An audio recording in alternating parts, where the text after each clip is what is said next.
ക്രിസ്തുവിൻ്റെ ഭാവമുള്ള ഒരു ലീഡറായി തീരുക, ക്രിസ്തുവിൻ്റെ ഭാവമുള്ള ദാസനായ ലീഡറായി തീരുക.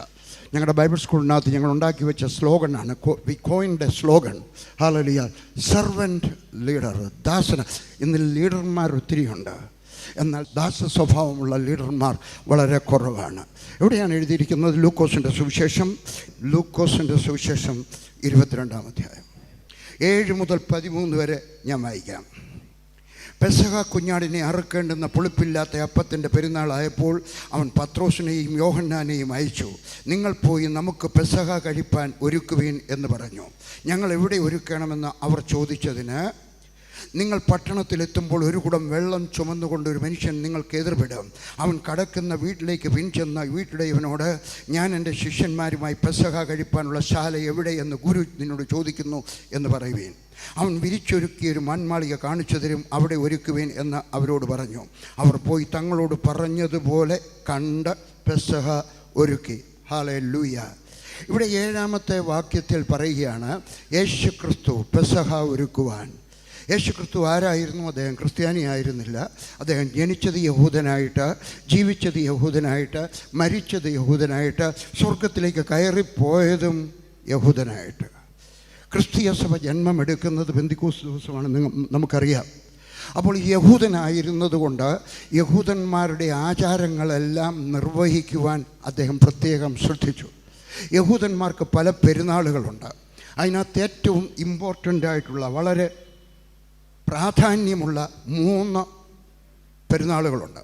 അതിനവർ വിളിക്കുന്ന, യഹൂദന്മാർ വിളിക്കുന്നത് പെരുന്നാളെന്നല്ല, കൺവൊക്കേഷൻ എന്നാണ്. Festival on കൺവൊക്കേഷൻ.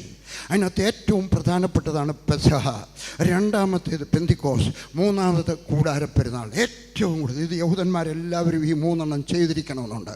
മറ്റേതൊക്കെ ഇഷ്ടമുണ്ടെങ്കിൽ ചെയ്യാം, സൗകര്യമുണ്ടെങ്കിൽ ചെയ്യാം, അല്ലെങ്കിൽ ചെയ്യണ്ട. ഹല്ലേലൂയ. അതുകൊണ്ട് യേശു ക്രിസ്തു ആ യഹൂദനായിരുന്നത് കൊണ്ട് യഹൂദന്മാരുടെ പെസഹ ഒരുക്കുവാനായിട്ട് ശിഷ്യന്മാരെ അയക്കുന്നു. 8-ാമത്തെ വാക്യം, അവൻ പത്രോസിനെയും യോഹന്നാനെയും അയച്ചു. നിങ്ങൾ പോയി നമുക്ക് പെസഹ കഴിപ്പാൻ ഒരുക്കുവിൻ എന്ന് പറഞ്ഞു. ഹല്ലേലൂയ. എന്തുകൊണ്ടാണ് യോഹന്നാനെയും പത്രോസിനെയും ഏൽപ്പിച്ചത്? യേശുവിന് ആ സമയത്ത് 12 ശിഷ്യന്മാരുണ്ട്. അവരിൽ വേറെ എന്തോ, ബാക്കിയുള്ളവർക്കും വേണമെങ്കിൽ പറയാം, എന്താ ഞങ്ങളെ അയക്കാഞ്ഞത്? ആരെയാണ് യേശു ക്രിസ്തു അയച്ചത്? കഠിനാധ്വാനികളെ. ഞാൻ ഈ പറയുന്നതിൻ്റെ അർത്ഥം, ദൈവം വേറെ ആർക്കും പറയാത്തതായിട്ടുള്ള, കൊടുക്കാത്തതായിട്ടുള്ള ഒരു ജോലി നിങ്ങൾക്ക് തന്നാൽ നിങ്ങൾ വിചാരിച്ചോണം കർത്താവ് നിങ്ങളെ ഒരു കഠിനാധ്വാനിയായിട്ട് കണക്കാക്കിയിരിക്കുന്നു. ഹല്ലേലൂയ. ഇതുവഴി എൻ്റെ പറയാമോ? ഞങ്ങൾക്ക് മാത്രമേ പറയാമോ? ഇത് ഞങ്ങളെ മാത്രം കഷ്ടപ്പെടുത്തുവാന്നോ? ബാക്കിയുള്ളവരൊക്കെ സുഖിച്ചു പിടിയിരിക്കുക, ഇനി അവൻ തിന്നാനായിട്ട് വയറന്മാരെല്ലാം കൂടെ കയറി വരും. ഇല്ല, അവർ സന്തോഷത്തോടെ പോയി. നിന്നെയും ദൈവം കഠിനാധ്വാനിയായിട്ട് കാണട്ടെ. ബാക്കിയുള്ളവരൊക്കെ ഉറങ്ങിക്കിടക്കുന്ന സമയത്ത് നിനക്ക് പ്രാർത്ഥിക്കുവാൻ ഒരു മനസ്സ്, ബാക്കിയുള്ളവരൊക്കെ നക്കാപ്പിച്ച ദൈവത്തിന് കൊടുക്കുന്ന സമയത്ത് ഇങ്ങനെ കുലുക്കി കുലുക്കി 1 രൂപ നോക്കി വന്ന സമയത്ത് ദൈവം നിൻ്റെ അടുക്കൽ പറഞ്ഞെന്ന് വരും 100 രൂപ കൊടുത്താട്ടെ.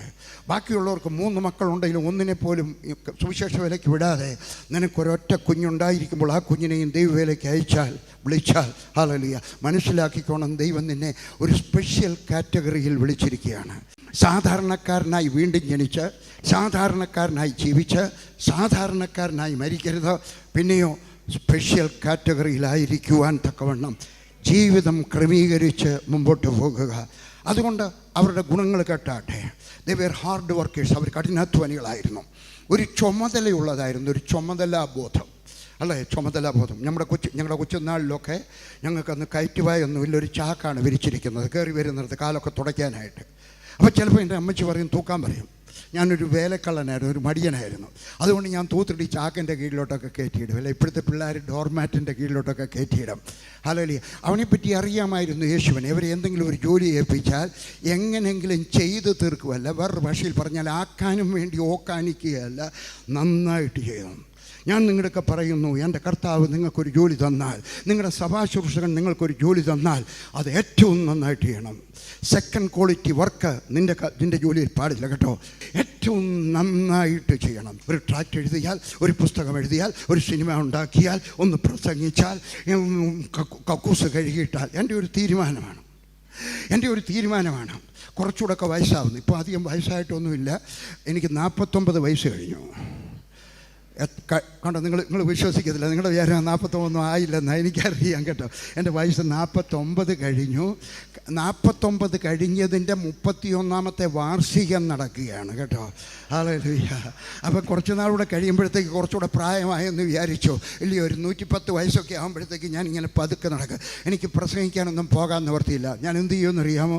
ഞാൻ ഞങ്ങളുടെ ബൈബിൾ സ്കൂളിൽ ചെല്ലും. ഞങ്ങളുടെ ബൈബിൾ കോളേജുണ്ട്, അവിടെ ചെല്ലും. അവിടെ ചെന്നിട്ട് ഇവിടുത്തെ പ്രിൻസിപ്പലിൻ്റെയൊക്കെ ചോദിക്കും, നിങ്ങൾക്ക് എത്ര കക്കൂസുണ്ട്? ഞങ്ങൾക്ക് 20 കക്കൂസുണ്ട്. ഞാൻ പറയും, അതിനകത്ത് 2 കക്കൂസ് എനിക്ക് തന്നാട്ടെ. 20 കക്കൂസ് 10 പേർക്ക് വേണ്ടി ഏൽപ്പിച്ചു കൊടുത്തിരിക്കുകയാണ് ബൈബിൾ സ്കൂൾ സ്റ്റുഡൻസിന് കക്കൂസ് കഴുകാനായിട്ട്. 2 ഞാൻ പറയും 2 എണ്ണം എനിക്ക്. എൻ്റെ തീരുമാനമാണ്, ഞാൻ കഴുകുന്ന കക്കൂസായി എനിക്ക് തറയിലിരിക്കാൻ പ്രയാസമുണ്ട്, മുട്ടുകുത്തിയിരിക്കാൻ പ്രയാസമുണ്ട്, കൈ പതുക്കെ പോകത്തുള്ളൂ. എങ്കിലും എൻ്റെ തീരുമാനമാണ്, ഞാൻ കഴുകുന്നിട്ടുള്ള കക്കൂസ് ഈ ചെറുപ്പക്കാർ കഴുകിയ കക്കൂസിനേക്കാൾ ക്ലീനായിരിക്കണം. ഹല്ലേലൂയ. വെറുതെ വാചകം അടിക്കുകയല്ല കേട്ടോ, ചെയ്യാൻ മനസ്സുണ്ടോ? ഇപ്പോഴും മനസ്സുണ്ട്. അതുകൊണ്ട് നിങ്ങൾക്കൊരു ചുമതലയുള്ള ചെയ്യണം. നിങ്ങൾ നന്നായി ചെയ്യുന്നവരായിരിക്കണം. ഹല്ലേലൂയ. സമയത്തിന് ചെയ്യുന്നവരായിരിക്കണം. സമയത്തിന് ചെയ്യുന്നവരായിരിക്കണം. ദൈവത്തിനൊരു ടൈം ടേബിൾ ഉണ്ട്, അതുപോലെ തന്നെ നിങ്ങൾക്കും ഒരു ടൈം ടേബിൾ ഉണ്ടായിരിക്കണം. ഇങ്ങനെ മലയാളത്തിൽ നമ്മൾ പറയാറുണ്ട്, നാളെ ചെയ്യേണ്ടിയ ജോലി ഇന്ന് ചെയ്യണം, ഇന്ന് ചെയ്യേണ്ടിയ ജോലി ഇപ്പോൾ ചെയ്യണം. ഹല്ലേലൂയ. നാളെ എന്നൊരു വാക്ക് നിങ്ങൾക്കുണ്ടായിരിക്കാൻ പാടില്ല. നാളെ നിങ്ങളുടെ ഡിക്ഷണറിയിൽ ഉണ്ടാകരുത്, നിങ്ങളുടെ വൊക്കാബുലറിയിൽ നാളെ എന്നുള്ളൊരു കാര്യം. ഞാനീ പറഞ്ഞതിൻ്റെ അർത്ഥം നാളെ ട്രെയിൻ കയറണമെങ്കിൽ ഇന്നേ പോകണമെന്നല്ല ഞാൻ പറഞ്ഞത്. നാളെ എന്ന് പറഞ്ഞിട്ട് നീട്ടി വെക്കാൻ പാടില്ല. നാളെ എന്ന് പറഞ്ഞ ഒരു മനുഷ്യനെ എനിക്കറിയാം. പുറപ്പാട് പുസ്തകം 8-ാം അധ്യായത്തിൻ്റെ 9ാമത്തെ വാക്യത്തിൽ എടുക്കണ്ട, എഴുതിയാൽ മതി. ഹല്ലേലൂയ. അവിടെ പറയുന്നുണ്ട് 10 ബാധ വന്നു. അതിനകത്ത് ഒരു ബാധയാണ് തവള. രാവിലെ അവിടുത്തെ രാജാവ് എഴുന്നേറ്റ്, തവള തവള, ഇങ്ങോട്ട് മാറിയപ്പോൾ ഇവിടെ തവള, ഇച്ചിരി വെള്ളം കുടിക്കാമെന്ന് ചോദിച്ചപ്പോൾ കലത്തിനകത്ത് തവള, ഇരിക്കാമെന്ന് വിചാരിച്ചപ്പോൾ അവിടെ തവള, എല്ലായിടത്തും തവള. അന്നേരമാണ് പറഞ്ഞത്, ആ മോശ എന്ന് പറഞ്ഞ ആ ഉപദേശിയുണ്ടല്ലോ, ആ ജുബായി ഇട്ട് നടക്കുന്ന മനുഷ്യൻ, ഇവിടുത്തെ ജുബായല്ല, ആ ജുബായി ഇട്ട് നടക്കുന്ന മനുഷ്യൻ ഇല്ലയോ, അയാളെ ഇങ്ങ് വിളിച്ചാട്ടെ. അയാൾ പറഞ്ഞായിരുന്നു തവള വരുമെന്ന്. മോശ വന്നു, രാജാവെ എന്താ വിളിച്ചത്? പറഞ്ഞു, നീ പറഞ്ഞല്ലോ ഈ തവള വരുമെന്ന്. തവള വന്നു, ഈ തവള മാറാനൊന്ന് പ്രാർത്ഥിച്ചാട്ടെ. മോശ നല്ലൊരു ചോദ്യം ചോദിച്ചു, എപ്പോൾ പ്രാർത്ഥിക്കണം? അന്നേരം രാജാവ് പറയാം, നാളെ എന്ന് പറഞ്ഞാൽ ഞാൻ ഇന്ന് രാത്രി കൂടെ തവളയുടെ കൂടെ കിടന്നോളാം. ഹല്ലേലൂയ. അബദ്ധം കാണിക്കരുത്. നാളെ എന്നുള്ള ശബ്ദം നിൻ്റെ വൊക്കാബുലറിയിൽ പാടില്ല. അത് ഫറവോൻ്റെ വൊക്കാബുലറിയിൽ മാത്രം ഉണ്ടായിരുന്നാൽ മതി. ഹല്ലേലൂയ. അവൻ അതുപോലെ തന്നെയാണ്. പത്രോസിനും യോഹന്നാനും പരാതിയില്ല. എത്ര കഠിനമായ ജോലി, 1, 2, 3, 4, 5 എവിടെയെങ്കിലും പോയിട്ട് ഇങ്ങോട്ട് കയറി വരുമ്പോഴായിരിക്കും പത്രോസേ, ആണ്ട് ഒരു സ്ത്രീ ഒന്ന് ഛർദ്ദിക്കുന്നത് കണ്ടോ, ചെന്ന് ഒന്ന് സഹായിച്ചേ, ആരെങ്കിലും സ്ത്രീകളുടെയൊക്കെ ഒന്ന് പറഞ്ഞാട്ട് നോക്കാനായിട്ട്. യോഹന്നാച്ചാ ആണ്ട് അവിടെ കണ്ടോ, വേറൊരു ഒരാൾ ഒരു പെട്ടി എടുത്തുകൊണ്ട് കയറി വരുന്നുണ്ടോ, ആ ചെന്ന് പെട്ടി ഒന്ന് എടുത്താട്ടെ. അവന് ജോലി കിട്ടുമ്പോൾ അവനൊരു സംതൃപ്തി. എൻ്റെ ദൈവം എന്നെ വിശ്വസ്തനായിട്ട് കണ്ടു, എൻ്റെ ദൈവം എന്നെ കഠിനാധ്വാനിയായിട്ട് കണ്ടു, വേറെ ആർക്കും കൊടുക്കാതെ ആ ജോലി എനിക്ക് തന്നല്ലോ, സ്തോത്രം. ഹല്ലേലൂയ. കഠിനാധ്വാനിയായി മാറുക. ഹല്ലേലൂയ. അവർക്ക് എല്ലാ ജോലിയും എപ്പോഴും ചെയ്യാൻ അവർക്കൊരു മനസ്സുണ്ടായിരുന്നു. അതൊരു ഭാഗ്യമായിട്ട് കണക്കാക്കി, അതൊരു പദവിയായിട്ട് കണക്കാക്കി, അതൊരു കൃപയായിട്ട് കണക്കാക്കി. 9ാമത്തെ വാക്യം, ഞങ്ങൾ എവിടെ ഒരുക്കണമെന്ന് അവർ ചോദിച്ചതിന്, നിങ്ങൾ പട്ടണത്തിൽ ചെല്ലുന്ന സമയത്ത് എവിടെ ഒരുക്കണം? ചോദ്യം ചോദിക്കാം.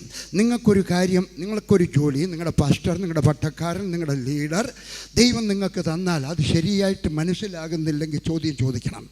അല്ലെങ്കിൽ ഒരു നല്ല ലീഡർ ചോദ്യം ചോദിച്ചാൽ പിണങ്ങാൻ പാടില്ല. അത് വിവരിച്ചു കൊടുക്കാൻ മനസ്സുണ്ടായിരിക്കണം. എൻ്റെ ഓഫീസിൽ, എനിക്കിപ്പോൾ ഓഫീസൊന്നുമില്ല, ഞാൻ ചുമതലയൊക്കെ വിട്ടിട്ടിരിക്കുകയാണല്ലോ, സുവിശേഷവേല വിട്ടിട്ടില്ല. ഞാൻ ഓഫീസിൻ്റെ ഇൻചാർജായിരിക്കുന്ന സമയത്ത് ഒരാളിനെ ഞാൻ പുതുതായിട്ട് എടുക്കുന്ന സമയത്ത് ഞാൻ അവരൊക്കെ പറയും, ഞാൻ എന്തെങ്കിലും ഒരു ജോലി പറഞ്ഞു തന്നാൽ ചെയ്യണം, മനസ്സിലായില്ലെങ്കിൽ ചോദിക്കണം. 1 പ്രാവശ്യമല്ല, 2 പ്രാവശ്യമല്ല, 3 പ്രാവശ്യമല്ല, 4 പ്രാവശ്യമല്ല, 5 പ്രാവശ്യം ചോദിച്ചാലും ഞാൻ പിണങ്ങത്തില്ല. ഒരു നല്ല ലീഡർ ദേഷ്യപ്പെടാൻ പാടില്ല. ഒരപ്പൻ ചോദ്യം ചോദിക്കുമ്പോൾ ദേഷ്യപ്പെടാൻ പാടില്ല. അപ്പനോട് മക്കൾ ചോദ്യം ചോദിച്ചാൽ ദേഷ്യപ്പെടാൻ പാടില്ല, പറഞ്ഞു കൊടുക്കണം കേട്ടോ. അതുകൊണ്ട് ചോദ്യം ചോദിക്കുക. നിങ്ങൾക്കറിയാൻ വയ്യ എങ്കിൽ ചോദ്യം ചോദിക്കുക. പാസ്റ്ററെ തിരുവനന്തപുരത്ത് പോകണമെന്ന് പറഞ്ഞല്ലോ, എപ്പോഴാണ് പോകേണ്ടത്? ചോദ്യം ചോദിക്കുക. ആരെയാണ് വിളിച്ചുകൊണ്ട് എൻ്റെ ഓഫീസിലേക്ക് വരുമ്പോൾ ആരെങ്കിലും എനിക്ക് ഫോൺ ചെയ്യും. ഞാൻ കേരള എക്സ്പ്രസ്സിന് ട്രെയിനിനകത്ത് വരിക, ഞാൻ അവരുടെയൊക്കെ ചോദിക്കും, എഴുതിയെടുക്കും. മനസ്സിനകത്ത് വെക്കത്തില്ല, എഴുതിയെടുക്കും. കാരണം ഭാഷയ്ക്കൊരു ശാപമുണ്ട്. എവിടുന്ന ഭാഷയുണ്ടായത്? ഒരു ഗോപുരം പണിതപ്പോഴാണ് ദൈവം അവരുടെ ഭാഷ കലക്കി. അപ്പോൾ ഭാഷയ്ക്കൊരു ശാപമുണ്ട്.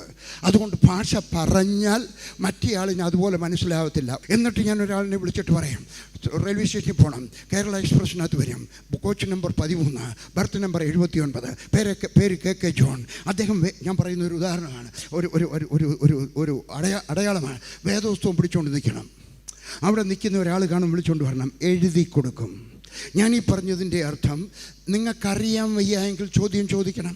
നിങ്ങളുടെ അപ്പനോട് ചോദ്യം ചോദിക്കണം, നിങ്ങളുടെ പാസ്റ്ററോട് ചോദ്യം ചോദിക്കണം, നിങ്ങളുടെ പട്ടക്കാരനോട് ചോദിക്കണം. ദൈവം ചോദ്യം ചോദിച്ചാൽ പിണങ്ങുന്നില്ല. ദൈവത്തെ ചോദ്യം ചെയ്താൽ അവനത് ഇഷ്ടപ്പെട്ടില്ലെന്ന് വരും. പക്ഷെ ചോദ്യം ചോദിക്കാം. 10ാമത്തെ വാക്യം വായിക്കട്ടെ, മലയാളത്തിൽ വായിക്കട്ടെ. നിങ്ങൾ പട്ടണത്തിലെത്തുമ്പോൾ, ചോദ്യം ചോദിച്ചതിന്, നിങ്ങൾ പട്ടണത്തിലെത്തുമ്പോൾ ഒരു കുടം വെള്ളം ചുമന്നുകൊണ്ട് ഒരു മനുഷ്യൻ നിങ്ങൾക്ക് എതിർവിടും. ഹല്ലേലൂയ. ഇംഗ്ലീഷിനകത്തൊരു വാക്കുകൂടെ അവിടെയുണ്ട്, ബിഹോൾഡ്. ബിഹോൾഡ് എന്ന് പറഞ്ഞാൽ കണ്ടാലും. എവിടെ ഒരുക്കണം എന്ന് ചോദിച്ചു കഴിഞ്ഞപ്പോൾ പറയുകയാണ് ബിഹോൾഡ്, കണ്ടാലും. യേശു പറയുകയാണ്, നിങ്ങൾ അങ്ങോട്ട് ചെല്ലുന്ന സമയത്ത് കണ്ടാലും ഒരു മനുഷ്യൻ വരും. കണ്ടാലും, ബിഹോൾഡ്. നിങ്ങൾ പട്ടണത്തിലെത്തുന്ന സമയത്ത് ഒരു കുടം വെള്ളം ചുമന്നുകൊണ്ട് ഒരു മനുഷ്യൻ നിങ്ങൾക്ക് എതിർവിടും. ഈ സമയത്ത് യേശു ക്രിസ്തു വാസ്തവത്തിൽ എവിടെയാണെന്ന് എനിക്കറിഞ്ഞുകൂടാ. ഞാൻ വേദപണ്ഡിതന്മാരുടെയൊക്കെ ചോദിച്ചു. ഒരു യഹൂദ, എനിക്ക് മെൻറ്ററായിട്ടൊരു യഹൂദ റാബിയുണ്ട്. ആ റാബിയെടുക്കാൻ ഞാൻ ചോദിച്ചു. അവരെല്ലാവരും പറഞ്ഞു മിക്കവാറും കഫർന്നഹൂമിലായിരിക്കാം. ഞാൻ, എൻ്റെ വേറൊരു മെൻറ്ററുണ്ട്, അദ്ദേഹം ഞാൻ ഈ പറയുന്ന സമയത്ത് അദ്ദേഹം യെരുശലേമിലായിരുന്നു.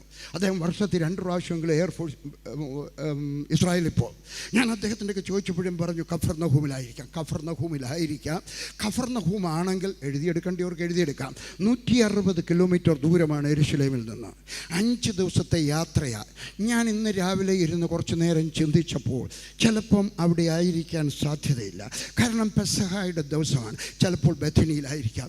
യേശു ക്രിസ്തു കഫർന്നഹൂമിലായിരുന്നു. ചിലപ്പോൾ അവിടുന്ന് നടന്ന് ബഥനിയിൽ വന്ന് താമസിച്ചിട്ട് പെസഹായുടെ ദിവസം 2 ശിഷ്യന്മാരുടെയൊക്കെ പറഞ്ഞു, നിങ്ങൾ പോയിട്ട് എനിക്ക് വേണ്ടി പെസഹ ഒരുക്കണം. എവിടെയാണ് ഒരുക്കേണ്ടത്?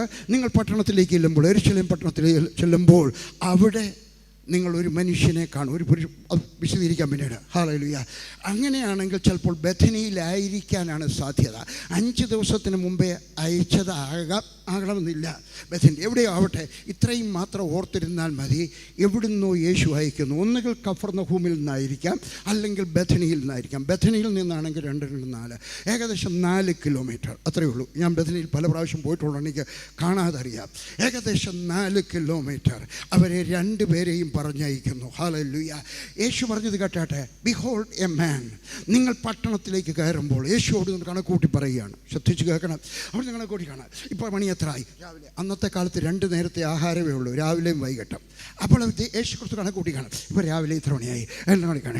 നിങ്ങൾ ഇവിടുന്ന് അങ്ങോട്ട് ചെല്ലുന്ന സമയത്ത് യെരുശലേം പട്ടണത്തിന് പല വാതിലുകളുണ്ട്. നിങ്ങൾ ഇവിടുന്ന് അങ്ങോട്ട് പോകുന്ന സമയത്ത്, നമ്മൾ ഇവിടുന്ന് തിരുവനന്തപുരത്ത് പോകുന്ന പോലെ ആലോചിക്കാം. ഇവിടുന്ന് അങ്ങോട്ട് പോകുമ്പോഴത്തേക്ക് ഇപ്പോൾ മണി 8ആയി. അവിടെ നിങ്ങൾ അവിടെ ചെല്ലുന്ന സമയത്ത് ഒരു മനുഷ്യൻ ഒന്നുകൂടെ ഞാൻ വായിക്കാം, അല്ലേ? നിങ്ങൾ പട്ടണത്തെത്തുമ്പോൾ ഒരു കുടം വെള്ളം ചുമന്നുകൊണ്ട് ഒരു മനുഷ്യൻ, ഇംഗ്ലീഷിനകത്ത് പുരുഷൻ എന്നാണ്. ഞാൻ മൂലഭാഷയിൽ നോക്കുന്ന മനുഷ്യനാണ്. എനിക്ക് എബ്രായ ഭാഷ അറിയത്തില്ല, പക്ഷേ എബ്രായ ഭാഷ കണ്ടുപിടിച്ചിട്ട് അതിൻ്റെ അർത്ഥം കണ്ടുപിടിക്കാൻ ദൈവം എനിക്ക് കഴിവ് തന്നിട്ടുണ്ട്, അറിവ് തന്നിട്ടുണ്ട്. അതിനകത്ത് നോക്കിയപ്പോഴും ഒരു പുരുഷൻ നിങ്ങൾക്ക് അപ്പുറത്തൂടെ ഒരു മനുഷ്യൻ വരും എന്ന് പറഞ്ഞാൽ യേശു ക്രിസ്തു ഇവിടുന്ന് കണക്കൂട്ടിയിട്ട് വരികയാണ്. നിങ്ങൾ അവിടെ ചെല്ലുന്ന സമയത്ത് എന്ന് പറഞ്ഞാൽ അവന് വരാനും പോകാനും ഒരു സമയമുണ്ടായിരുന്നു. എൻ്റെ ശബ്ദം കേൾക്കുന്ന സുഹൃത്തെ, നിങ്ങൾക്കൊരു ടൈം ടേബിൾ ഉണ്ടായിരിക്കണം. രാവിലെ എത്ര മണിക്ക് എഴുന്നേക്കും? ഞാൻ മടിയന്മാരിലും മടിയനായിരുന്നു. എൻ്റെ ഒരു ഇളയ പെങ്ങളുണ്ട്, അവിടെയൊക്കെ ചോദിച്ചാൽ കാര്യം അറിയാം.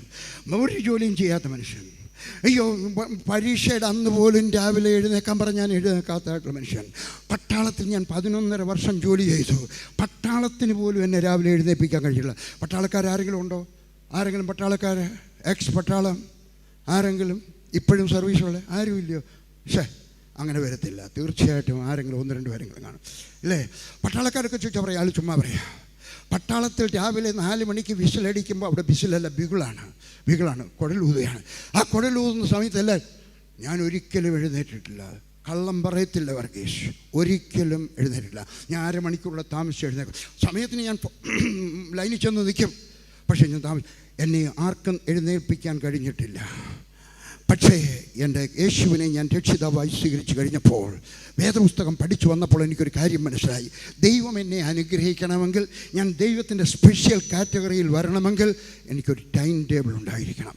എൻ്റെ ശബ്ദം കേൾക്കുന്ന ചെറുപ്പക്കാരെ, എൻ്റെ ശബ്ദം കേൾക്കുന്ന സഹോദരി, എൻ്റെ ശബ്ദം കേൾക്കുന്ന സഹോദര, എൻ്റെ ശബ്ദം കേൾക്കുന്ന മൂത്ത അച്ചായ, നിങ്ങളെ ദൈവം ഇനിയും ഉപയോഗിക്കണമെങ്കിൽ ഒരു ടൈം ടേബിൾ ഉണ്ടായിരിക്കട്ടെ. ഞാൻ അഞ്ചരയ്ക്കായിരുന്നു പണ്ട് എഴുന്നേറ്റുകൊണ്ടിരുന്നത്. രാവിലെ 5:30 രാവിലെ എഴുന്നേക്കുമായിരുന്നു. ഇപ്പോൾ 5 മണിക്ക് ഞാൻ എഴുന്നേക്കും. 5 മുതൽ 5:30 വരെ ഞാൻ അന്യഭാഷയിൽ പ്രാർത്ഥിക്കും. ഇന്നും പ്രാർത്ഥിച്ചു. 5:30 മുതൽ 6 വരെ എനിക്ക് പ്രാർത്ഥിക്കാൻ കുറേ ആളുകളുണ്ട്. അവർക്ക് വേണ്ടിയൊക്കെ ഞാൻ പ്രാർത്ഥിക്കും. ആദ്യം എൻ്റെ ഭാര്യയ്ക്ക് വേണ്ടി പ്രാർത്ഥിക്കും. എൻ്റെ മക്കളുടെ ഓരോരുത്തരുടെയും പേരെടുത്ത് പ്രാർത്ഥിക്കും. അവരുടെ സ്പൗസ്, അവരുടെ ഇണയ്ക്ക തുണ, അവർക്ക് വേണ്ടി പ്രാർത്ഥിക്കും. അവരുടെ മക്കൾക്ക് വേണ്ടി പേരെടുത്ത് പ്രാർത്ഥിക്കും. എന്നിട്ട് കുറച്ച് പേർക്ക് വേണ്ടി പ്രാർത്ഥിക്കും. എന്നിട്ട് ഞാൻ ഇരിക്കുന്ന മുറിയിലിരുന്നുണ്ട്, സിറ്റിംഗ് റൂം, ലിവിങ് റൂം എന്ന് പറയും, അവിടെ ഇരുന്നാണ് പ്രാർത്ഥിക്കുന്നത്. എന്നിട്ട് ഞാൻ നേരെ ബെഡ്റൂമിലോട്ട് ചെല്ലും. ലിലി ഉറങ്ങുവാണെങ്കിൽ ലിലി ഉണർത്തും. ലിലി മിക്കവാറും ഉണർന്നിരിക്കും. ഞാൻ പറഞ്ഞു, കൊച്ചേ പ്രാർത്ഥിക്കാം, 1/2 മണിക്കൂർ പ്രാർത്ഥിക്കാം. എന്നിട്ട് ഞാൻ 2 കപ്പ് ചായ ഉണ്ടാക്കും. ഞാൻ രാവിലെ ചായ കുടിക്കത്തില്ല, പക്ഷെ ഞാൻ ചായ ഉണ്ടാക്കും. ആർക്കു വേണ്ടിയാണെന്നറിയാം? ഞാൻ തിരുവനന്തപുരത്തുകാരനല്ലേലും തിരുവനന്തപുരത്തുകാരുടെ സ്വഭാവം എനിക്കുണ്ട്. രാവിലെ 2 കപ്പ് ചായ ഉണ്ടാക്കി ഒന്ന് ഭാര്യയ്ക്ക് കൊണ്ട് കൊടുത്തുമ്മച്ച് പറയും, ഇന്ന് ഐശ്വര്യ റായിയുടെ അനിയത്തി ഇത് കുടിച്ചാട്ടെ. ഞാൻ തിരുവനന്തപുരത്തുകാരനല്ലേലും തിരുവനന്തപുരത്തുകാരുടെ സ്വഭാവമാണ്. സഹോദരിമാരൊക്കെ എന്നെ വല്ലാതെ നോക്കി ചിരിക്കുന്നു. ഭർത്താവ് അടുത്തിരിപ്പുണ്ടെങ്കിൽ ഒന്ന് തട്ടിയിട്ട് അയാൾ പറയുന്നത് കേൾക്ക്. 1 കപ്പ് ഭാര്യയ്ക്ക് കൊടുക്കും. 1 കപ്പ് ഞങ്ങൾക്കൊരു ചൗക്കിദാരുണ്ട്, 64 ഫ്ലാറ്റിന് ഒരു സെക്യൂരിറ്റി ഗാർഡുണ്ട്, ആയിക്കൊണ്ട് കൊടുക്കും. എന്നിട്ട് ഞാൻ നടക്കാം. ഞാൻ ഈ പറഞ്ഞതിൻ്റെ അർത്ഥം എന്തോന്നറിയാം? ഞാൻ വേദപുസ്തകത്തിൽ നിന്ന് പഠിച്ച എൻ്റെ ദൈവത്തിനൊരു ടൈം ടേബിളുണ്ട്, യേശു ക്രിസ്തുവിനൊരു ടൈം ടേബിളുണ്ട്, പരിശുദ്ധാത്മാവിനൊരു ടൈം ടേബിളുണ്ട്. ഇവിടെ ഈ വെള്ളം കൊണ്ട് വരുന്ന മനുഷ്യന് ഒരു ടൈം ടേബിളുണ്ട്. നിങ്ങൾ അനുഗ്രഹം പ്രാപിക്കണമെങ്കിൽ നിങ്ങൾക്കും ഒരു ടൈം ടേബിൾ ഉണ്ടാക്കിയെടുക്കുക. എഴുതി വെക്കേണ്ട ആവശ്യമൊന്നുമില്ല. ടൈം ടേബിൾ എത്ര മണിക്ക് ബ്രേക്ക്ഫാസ്റ്റ് കഴിക്കും, താമസിച്ച ഭാര്യയെടുക്ക് വഴക്കുണ്ടാക്കേണ്ട ആവശ്യമില്ല. പക്ഷേ 8:30 ഞാൻ രാവിലെ ബ്രേക്ക്ഫാസ്റ്റ് കഴിക്കും, 1:30 ഞാൻ ഉച്ചയ്ക്ക് ചോറുണ്ണും, വൈകിട്ട് 6 മണി മുതൽ 8 മണി വരെ എനിക്ക് ഫോൺ അറ്റൻഡ് ചെയ്യണം. എനിക്ക് വരുന്ന ഫോണെല്ലാം ഞാൻ അറ്റൻഡ് ചെയ്യും. നിങ്ങൾക്കൊരു ടൈം ടേബിൾ ഉണ്ടായിരിക്കട്ടെ. അവൻ രാവിലെ എഴുന്നേറ്റ് ഹിയുടെ ടൈം ടേബിൾ. ഹല്ലേലൂയ. അവന് ആരാണ്? വെള്ളം കോരുകാരനാണ്. ഇനിയും അറിയാൻ വയ്യാത്തവർക്ക് എഴുതിയെടുക്കാം. അന്നത്തെ കാലത്ത് ഒരു പണക്കാരനായ യഹൂദന് 4 വിധത്തിലുള്ള വേലക്കാരുണ്ട്. ഒന്ന് എനിക്ക് കാണാൻ അറിയാം, എങ്കിലും ഞാൻ ഇടയ്ക്ക് നോക്കുന്നത് തെറ്റിപ്പോകാതിരിക്കാനായിട്ട് കേട്ടോ, എനിക്കറിയാം. അവൻ 4 വേലക്കാരുണ്ട്. 1 അതിവിശ്വസ്തനായ വേലക്കാരൻ, 2 വിശ്വസ്തനായ വേലക്കാരൻ, 3 സാധാരണ വേലക്കാരൻ, 4 വെള്ളം കോരുകാരൻ. ആരാണ് അതിവിശ്വസ്തനായ വേലക്കാരൻ? അയാൾക്ക് കിടക്കമുറി വരെ ചെല്ലാം. ഈ യേശുവിൻ്റെ ഈ സംഭവം നടക്കുന്ന കാലത്ത് മുറികൾക്ക് വാതിലില്ല. വീടിന് വാതിലുണ്ട്, പക്ഷെ മുറികൾക്ക് വാതിലില്ല. നിങ്ങൾ പഴയ കാലത്തെ ഈ പബ്ലിക് ടോയ്ലറ്റിനകത്ത് കണ്ടില്ലേ, 2 ഭിത്തി ഇങ്ങനെ വന്ന് നിൽക്കുന്നു, അത്രയ്ക്കും. ഞാൻ റിസർച്ച് ചെയ്തിട്ട് പറയുന്നതാണ്. കേരളത്തിലില്ലായിരുന്നു. കായംകുളം കൊച്ചുണ്ണിയുടെ കാലത്ത്, ഞാൻ കായംകുളം കൊച്ചുണ്ണിയുടെ ജീവചരിത്രം വായിച്ചിട്ടുണ്ട്. കായംകുളം കൊച്ചുണ്ണിയുടെ കാലത്ത് പോലും അകത്തെ മുറിക്ക് വാതിലില്ലായിരുന്നു. വാതിലില്ലാത്ത കാലം. അന്നത്തെ കാലത്ത് ഈ അതിവിശ്വസ്തനായ വേലക്കാരന് ഏത് മുറിയിലും കയറിച്ചില്ല. ചിലപ്പോൾ അവിടുത്തെ കൊച്ചമ്മ വസ്ത്രം മാറുമായിരിക്കും, അവൻ രണ്ടാമതും നോക്കത്തില്ല. അവരുടെ മൂത്ത മോള് വസ്ത്രമൊക്കെ ഊരിയിട്ട് ആഭരണമൊക്കെ ഊരി അവിടെ വെച്ചിരിക്കുകയായിരിക്കും, അവൻ എടുക്കത്തില്ല. 3, അവിടെ എന്തെങ്കിലും രഹസ്യം ഭാര്യയും ഭർത്താവും കൂടെ പറയുന്നുണ്ടായിരിക്കും. എടീ, നമുക്ക് അപ്പുറത്തെ ആ മോഹനൻ്റെ പുരയിടം വിൽക്കാൻ ഇട്ടിരിക്കുക കേട്ടോ, അയാൾ 1.5 ലക്ഷമാണ് നമുക്ക് ചോദിക്കുന്നത്, 1.25 ലക്ഷം ഒന്ന് പറഞ്ഞാലോ. അയാളത് കേട്ടു, അതിവിശ്വസ്തനായുള്ള കേട്ടു. അവൻ ചെന്ന് മോഹൻ്റെ ഒക്കെ പറയത്തില്ല കേട്ടോ, 1.25 ലക്ഷം വില അവർ നിശ്ചയിച്ചിരിക്കുക, വേണമെങ്കിൽ ചോദിച്ചു. ഇല്ല, 1 അയാൾ നോക്കാൻ പാടില്ലാത്തടത്ത് കണ്ടാലും നോക്കത്തില്ല. കാണും, നമ്മളെല്ലാവരും മനുഷ്യരാണ്, നമ്മൾ കണ്ടുപോകും, പക്ഷെ നോക്കത്തില്ല. അപമര്യാദയായിട്ട് പെരുമാറത്തില്ല. 3 അവരുടെ ആഭരണമൊക്കെ ഊരി വെച്ചിരുന്നാൽ എത്ര വില കൂടിയ പേനയാണെങ്കിലും, എത്ര വില കൂടിയ ആഭരണമാണെങ്കിലും അവിടുന്ന് ഒന്നും മോഷണം പോകത്തില്ല. 4 അവിടെ എന്തെങ്കിലും രഹസ്യം പറയുന്നത് കേട്ടാൽ അടുത്ത വീട്ടിൽ ചെന്ന് പറയത്തില്ല, പരസ്യമാക്കത്തില്ല. അവനാണ് അതിവിശ്വസ്തൻ. അവൻ ഏത് മുറിയിലും കയറിച്ചല്ല. 2 വിശ്വസ്തൻ. അയാൾക്ക് ബെഡ്റൂമിൽ പോകാൻ അനുവാദമില്ല. അയാൾക്ക് ചെല്ലാവുന്നത് വെളിയിലൊക്കെ ചെല്ലാം, അകത്ത് മുറിയിക്കകത്ത് ആളുകൾ ഇരിക്കുന്ന മുറിയിൽ ചെല്ലാം, സ്വീകരണ മുറി എന്ന് പറയും അല്ലേ, സ്വീകരണ മുറി ചെല്ലാൻ, പക്ഷേ ബെഡ്റൂമിൻ്റെ അവിടെ പോകാൻ പാടില്ല. 3 അതിവിശ്വസ്തൻ, വിശ്വസ്തൻ, പിന്നെ സാധാരണ വിലക്കാരൻ.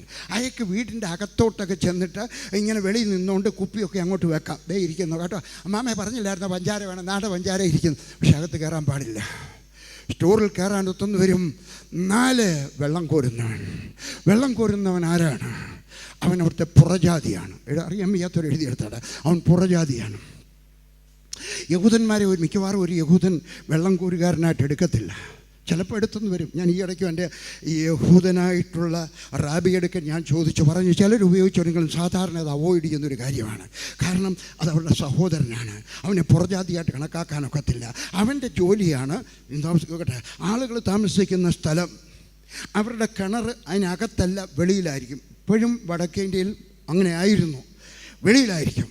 ഈ വെള്ളം കോരുകാരൻ്റെ ജോലിയാണ്, അവനൊരു കുടമെടുക്കുന്നു, ആ കുടവും കൊണ്ട് പോകുന്നു, അവിടെ തോളെ വെച്ചുകൊണ്ട് പോകുന്നു, അവിടെ ചെന്നിട്ട് അവിടുന്ന് വെള്ളം നിറയ്ക്കുന്നു, എന്നിട്ട് ഇത് തോളെ വെച്ചുകൊണ്ടാണ് അവർ വരുന്നത്, തോളെ വെച്ചുകൊണ്ട് തരുന്നു, എന്നിട്ട് കൊണ്ടുവന്ന് ഒഴിക്കുന്നു, പിന്നെയും പോകുന്നു, എന്നിട്ട് കൊണ്ടുവരുന്നു, ഒഴിക്കുന്നു. അവൻ്റെ ജോലിയാണ് വെള്ളം നിറയ്ക്കുക.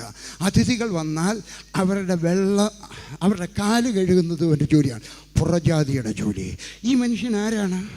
അവനൊരു പുറജാതിയെ പോലാണ്. അവന് അകത്തെങ്ങും വരാനൊക്കത്തില്ല. അവൻ ഏറ്റവും താഴ്ന്ന നിലവാരത്തിലുള്ള വേലക്കാരനാണ്. ഇനിയും പറയുന്നത് കേട്ടാട്ടെ, എന്നാൽ അവൻ്റെ ചില ഗുണങ്ങൾ എഴുതിയെടുക്കാം. Number 1, he had a timetable. അവനൊരു സമയപ്പട്ടിക ഉണ്ടായിരുന്നു. അതാ യേശു പറഞ്ഞേ, നിങ്ങൾ ഗ്രാമത്തിലോട്ട് കയറുന്ന സമയത്ത് അവൻ ഇങ്ങോട്ട് വരുമായിരിക്കും. 10 മിനിറ്റ് താമസിച്ചു പോയാൽ ആൾ പോയി, 10 മിനിറ്റ് മുമ്പേ ചെന്ന് കഴിഞ്ഞാൽ ആൾ വരത്തില്ല, വേറെ ആരുടെയെങ്കിലും പുറകിലായിരിക്കാൻ പോകുന്നത്. നിങ്ങൾക്കൊരു ടൈം ടേബിൾ ഉണ്ടായിരിക്കട്ടെ. ആരാധന 10 മണിക്കാണെങ്കിൽ 10 മണിക്ക് നിങ്ങൾ ആരാധനയ്ക്ക് ചെല്ലണം. പലരും അങ്ങനെയല്ല, പാസ്റ്റർ പോലും വരുന്ന 10:30. പിന്നെ എങ്ങനെ ചിലർ പറയുന്നത് ഇങ്ങനെയാണ്, ദൈവനാമത്തിന് മഹത്വം ഉണ്ടാകട്ടെ, നാളത്തെ ആരാധന കൃത്യം 9 മണിക്ക് തുടങ്ങും. 9:30 ആകുമ്പോഴാണ് പാസ്റ്ററും വരുന്നത്. വിശ്വാസികൾ പിന്നെ 9:45 വരുന്നത്. പിന്നെ ചില മടിയന്മാരും മടിച്ചുകളും 10 മണിക്കും വന്നെന്ന് വരാം. ആളെ നിങ്ങൾക്കൊരു ടൈം ടേബിൾ ഉണ്ടായിരിക്കട്ടെ. എൻ്റെ മീറ്റിങ്ങിന് ഞാൻ ജോൺ ഓസ്റ്റിൻ്റെ മീറ്റിംഗ് നടത്തിയപ്പോൾ വന്നവരാരെങ്കിലും ഉണ്ടോ ഇവിടെ? കാണാം, ആരുമില്ല. 90,000 പേര് വന്ന മീറ്റിംഗ്. 6 മണിക്ക് മീറ്റിംഗ് തുടങ്ങുമെന്ന് പറഞ്ഞാൽ 6 മണിക്ക് തുടങ്ങി. എൻ്റെ മക്കളുടെ കല്യാണക്കുറി അയക്കുമ്പോഴും എഴുതും ഓപ്പണിംഗ് പ്രേയർ 11 മണിക്ക് വിത്തിൻ ബ്രാക്കറ്റ് ഷാർപ്പ്. തിരുവല്ലായി വെച്ചൊരു കല്യാണം നടത്തിയപ്പോൾ താമസിച്ചു പോയി. കേരളത്തിലല്ലേ ഞാൻ, 3 മിനിറ്റ് താമസിച്ചു പോയി.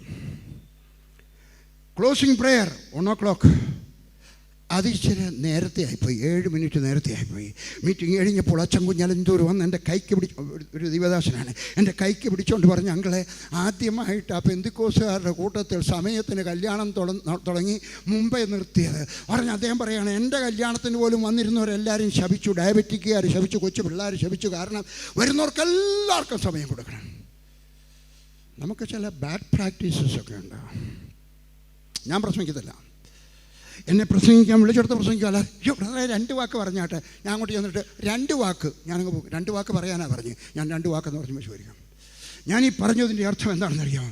നിങ്ങൾക്കൊരു ടൈം ടേബിൾ ഉണ്ടായിരിക്കട്ടെ. പാസ്റ്റർമാരെ ടൈം ടേബിൾ ഉണ്ടായിരിക്കട്ടെ. സൺഡേ സ്കൂൾ ടീച്ചറെ ടൈം ടേബിൾ ഉണ്ടായിരിക്കട്ടെ. മാതാപിതാക്കളെ നിങ്ങൾക്കൊരു ടൈം ടേബിൾ ഉണ്ടായിരിക്കട്ടെ. 2, hallelujah, he was A hard worker. എന്താ പറഞ്ഞത് യേശു ക്രിസ്തു? നിങ്ങളങ്ങോട്ട് ചെല്ലുന്ന സമയത്ത് 1 കുടം വെള്ളവും കൊണ്ടുവരുന്നു. ഞാൻ കുടമൊക്കെ കൊണ്ടുവരണമെന്ന് വിചാരിച്ചു കേട്ടോ. പിന്നെ അത് വിചാരിച്ചു ശരിയാകത്തില്ല, എനിക്ക് ഇങ്ങനെ ഡെമോൺസ്ട്രേഷൻ ചെയ്യുന്നത് വലിയ ഇഷ്ടമാണ്. 1 കുടം വെള്ളവും കൊണ്ട് ചുമന്നുകൊണ്ട് വരും. അവനൊരു കഠിനാധ്വാനിയായിരുന്നു. 1 കുടം വെള്ളം, 1/2 കുടം വെള്ളമല്ല, 1 കുടം വെള്ളം. ഹല്ലേലൂയ, നിങ്ങളൊരു കഠിനാധ്വാനിയായിരിക്കണം. ഞാൻ പറഞ്ഞില്ല, ഞാൻ മടിയനായിരുന്നു. എന്നാൽ വേദപുസ്തകം വായിച്ചു വന്ന് രക്ഷിക്കപ്പെട്ട് കഴിഞ്ഞപ്പോൾ ഞാനൊരു തീരുമാനമെടുത്തു, I will be a hard worker. Why not? എനിക്ക് ദൈവം നല്ല ആരോഗ്യം തന്നിട്ടുണ്ട്. എന്തുകൊണ്ട് ഞാനൊരു കഠിനാധ്വാനി ആയിരിക്കത്തില്ല? ബാക്കിയുള്ളവർ 6 മണിക്ക് 8 മണിക്ക് ആ ട്രാക്ട് കൊടുക്കാൻ പോയാൽ ഞാൻ 7:30 പോകും, നേരത്തെ ചെല്ലും. ഞാൻ നിങ്ങളൊക്കെ പറയുന്നു, നിങ്ങളും ഒരു വേലക്കള്ളനാവരുത്. ഒരു ഫലിതം പറയട്ടെ. ഒരു ബൈബിൾ സ്കൂളിൽ കുറച്ച് ഇഷ്ടിക കൊണ്ട് ഇറക്കി ഗേറ്റിൻ്റെ അവിടെ, അകത്തോട്ട് കയറത്തില്ല വണ്ടി. അപ്പോൾ ഇഷ്ടികളെല്ലാം കൂടെ ഇറക്കി 2000-3000 ഇഷ്ടി കൊണ്ടങ്ങ് ഇറക്കി. അടുത്ത ദിവസം അവിടുത്തെ പ്രിൻസിപ്പൽ വന്നു വെച്ച് പറഞ്ഞു, പിള്ളേരെല്ലാം കൂടി ഇങ്ങോട്ട് വന്നേ, ഇവിടെ കിടക്കുന്ന ഇഷ്ടികയെല്ലാം കൂടെ നിങ്ങൾ 6 ഇഷ്ടിക 4 ഇഷ്ടിക വീതം എടുത്തുകൊണ്ട് വന്നിട്ട് താണ്ട് അവിടെ കൊണ്ടുവരണം, അവിടെ മേശിരിമാർ പണിയാണ്. എല്ലാവരും 4 ഇഷ്ടിക എടുത്തുകൊണ്ട് പോവാണ്. ഒരുത്തൻ മാത്രം 2 ഇഷ്ടിക എടുത്തുകൊണ്ട് പോകുന്നു. അവനെ വിളിച്ചു വെച്ച് ചോദിച്ചേടാ ജോർജ് കുട്ടി, എന്തോ എല്ലാവരും 4 ഇഷ്ടിക എടുക്കുമ്പോൾ നീ മാത്രം എന്താ 2 ഇഷ്ടിക എടുക്കുന്നത്? അതേ, അവന്മാർ മടിയന്മാരെ 2 പ്രാവശ്യം നടക്കാൻ വയ്യ, അതുകൊണ്ടാണ് അവർ 4 എടുക്കുന്നത്, എനിക്ക് മടി. നിങ്ങളൊരു കഠിനാധ്വാനി ആയിരിക്കണം. പറഞ്ഞു 1 കുടം വെള്ളം എടുത്തുകൊണ്ട് പോകണം. ഹല്ലേലൂയ. പകുതിയല്ല, 3 കഴിവതും വേഗത്തിൽ ചെയ്യുന്നവനാണ്. വെള്ളം എടുത്തുകൊണ്ട് ഞാൻ ജനിച്ചു വളർന്നതൊരു കുഗ്രാമത്തിലാണ്. കുഗ്രാമം ഇപ്പോഴും എൻ്റെ പപ്പായുടെ വീടിൻ്റെ അപ്പുറത്ത് വനമാണ് ഇപ്പോഴും. അവിടുന്ന് ഞാൻ പഠിച്ചത് ഹൈസ്കൂളിൽ പഠിച്ചത് അഞ്ചലിലാണ്. അപ്പോൾ അഞ്ചലി വരുമ്പോൾ ഞാൻ കണ്ടിട്ടുണ്ട്, കല്യാണ വീടുകളിൽ കണ്ടിട്ടുണ്ട്, വെള്ളം കോരുന്നവരെ ആക്കും ഹോട്ടലുകളിൽ. അന്ന് അഞ്ചൽ ജംഗ്ഷനിൽ ഒരൊറ്റ കിണറേ ഉള്ളൂ.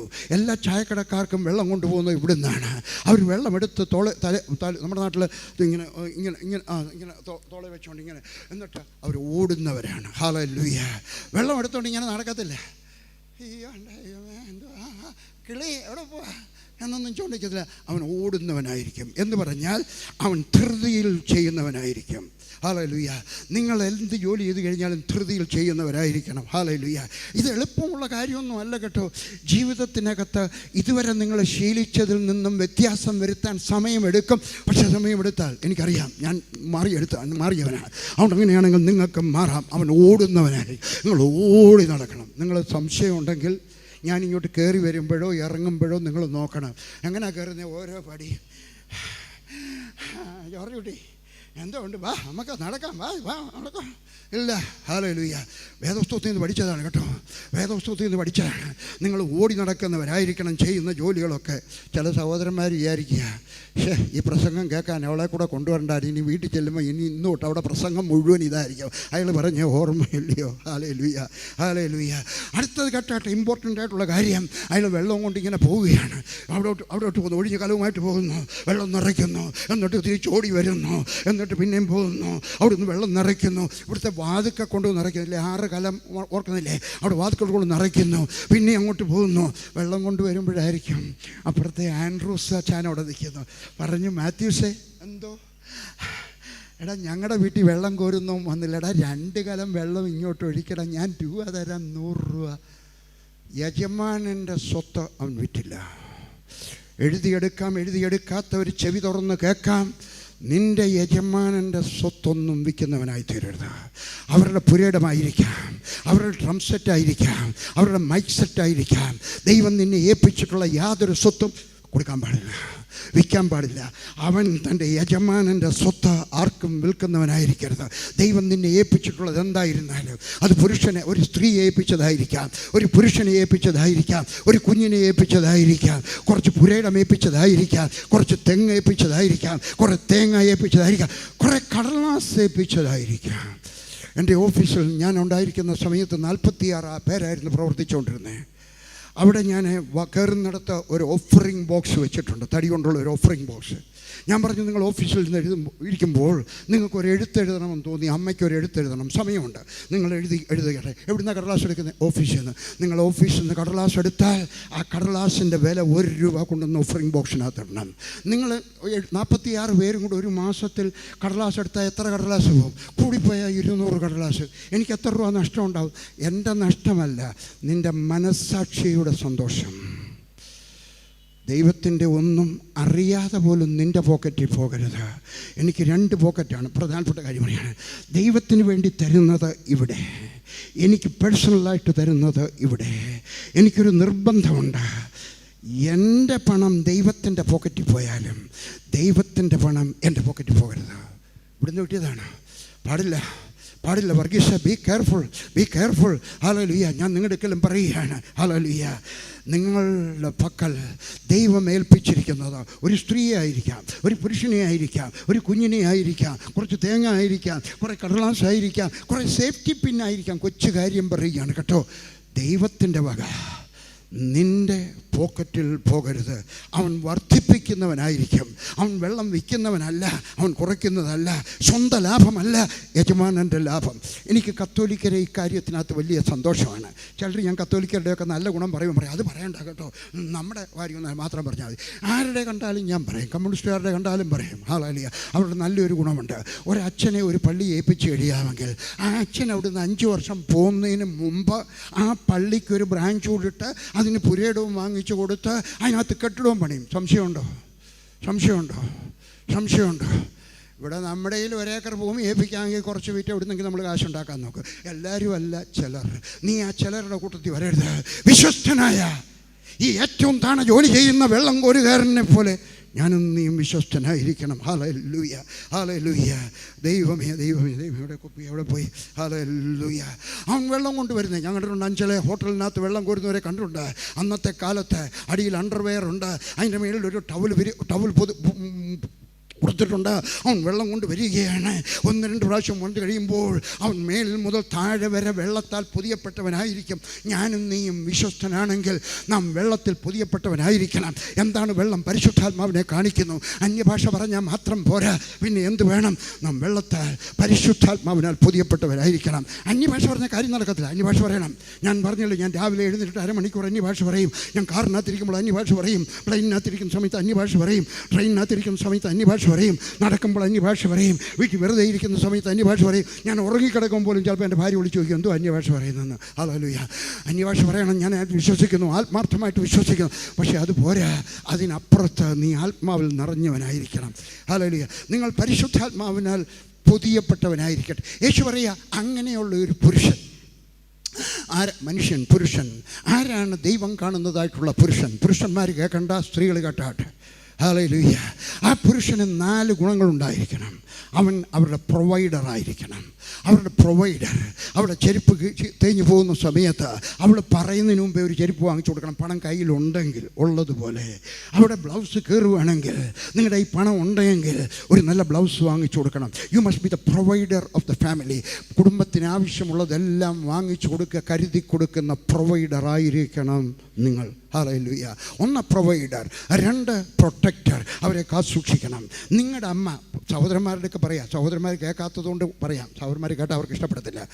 നിങ്ങളുടെ അമ്മ, സഹോദരൻ, നിൻ്റെ അമ്മ, നിൻ്റെ ഭാര്യയെ എടി കന്നാലി, എടി കഴുതേ എന്നൊക്കെ വിളിക്കാമെങ്കിൽ പറയണം. അമ്മ അങ്ങനെ സംസാരിക്കരുത്. ഞാൻ അവളെ കെട്ടിക്കൊണ്ട് വന്നത് ഇവിടെ ഇട്ട് തട്ടാനുള്ളതല്ല. പറയണം, നിങ്ങൾ പറയണം. സഹോദരി, ഭർത്താവ് അടുക്കരിക്കുണ്ടെങ്കിൽ പോട്ടെ, നിങ്ങളോടായി പറയുന്നത് കേൾക്കുക. ഞാൻ ഇച്ചിരി കാര്യമായിട്ട് പറയുന്ന കൂട്ടത്തിലാണ്. അതുകൊണ്ട് you must be the protector. മറ്റുള്ളവരിൽ പ്രൊട്ടക്ടണം. സർദാർജിമാർക്കൊരു നല്ല ഗുണമുണ്ട് കേട്ടോ. സിഖുകാർ, സർദാർജിമാർ, അവർക്കൊരു നല്ല ഗുണമുണ്ട്. അവർ പറയുന്നത്, അത് മലയാളത്തിൽ പറയാനൊക്കത്തില്ല കേട്ടോ. ഭാര്യയെ പ്രൊട്ടക്റ്റ് ചെയ്യുന്നത് ഞങ്ങളുടെ മതമാണ്. മതം എന്നല്ല അതിന് പറയുന്നത് കേട്ടോ, ധർമ്മം. അത് മലയാളം നല്ലതുപോലെ അറിയാവുന്നവർക്കേ അത് മനസ്സിലാകത്തുള്ളൂ. അത് ഞങ്ങളുടെ ധർമ്മമാണ്. നിങ്ങളെ ഭാര്യയെയും പ്രൊട്ടക്റ്റ് ചെയ്യുന്നത്. അയൽക്കാരൻ ചീത്ത പറഞ്ഞ വഴക്കുണ്ടാക്കണം, വെട്ടുകത്തിയെടുത്തുകൊണ്ട് ഇറങ്ങണമെന്നല്ല ഞാൻ പറഞ്ഞത്. അയലത്തുകാരുടെ നിന്നും, ഗുണ്ടാകളുടെ കയ്യിൽ നിന്നും, ബാക്കിയുള്ളവരുടെ നിന്നും പ്രൊട്ടക്റ്റ് ചെയ്യണം. He must be the provider, he must be the protector, and he must be the peacemaker. P ചേർത്ത് പറയുകയാണ്, സമാധാനം ഉണ്ടാക്കുന്നവർ. ഒരു ദിവസം ഞാൻ പ്രസംഗിക്കാനായിട്ട് പോയി, പഞ്ചാബിൽ പോയി വെച്ച് ഞാൻ ശനിയാഴ്ച തിരിച്ചു വരേണ്ടതാണ്. തിങ്കളാഴ്ച പോയി ശനിയാഴ്ച തിരിച്ചു വരും. ഞായറാഴ്ച മീറ്റിംഗ്, തിങ്കളാഴ്ച വീണ്ടും പോകും, ശനിയാഴ്ച തിരിച്ചു വരും. ഒരിക്കൽ ഞാൻ ഒരു അബദ്ധം കാണിച്ചു. ഒരു ദിവസം നേരത്തെ വന്നു, വെള്ളിയാഴ്ച വന്നു. അപ്പോൾ ഞങ്ങൾ താമസിക്കുന്നത് താഴെ ഒരു കുഴിയിലാണ്. ഒരു കുഴിയിൽ, അവിടെ കുഴിയിലല്ല, കുഴി ഉള്ളിടത്ത്, ഇറക്കം ഉള്ളിടത്ത് ഒരു വീട്ടിലാണ് താമസിക്കുന്നത്. അപ്പം ഞാനൊരു ദിവസം നേരത്തെ വന്നു. അന്നപ്പോൾ പട്ടിണിക്കാലം ആയതുകൊണ്ട് നടന്നു വരികയാണ്. 1, 2, 3, 4 കിലോമീറ്റർ ഉണ്ട്. ഞാനൊരു ചെറിയ സൂട്ട് കേസൊക്കെ പിടിച്ച് നടന്നു വരികയാണ്. മേളിൽ നിന്ന് ഇങ്ങനെ വന്നപ്പം പിള്ളേരെല്ലാം പള്ളിക്കുടുത്തിൽ നിന്ന് വന്നിച്ച് എല്ലാം കൂടെ അവിടെ വട്ടത്തിലിരിക്കുകയാണ്. ആരാണ്ട് പറഞ്ഞു, നാട്ടിൽ ഡാഡി വരുന്നു.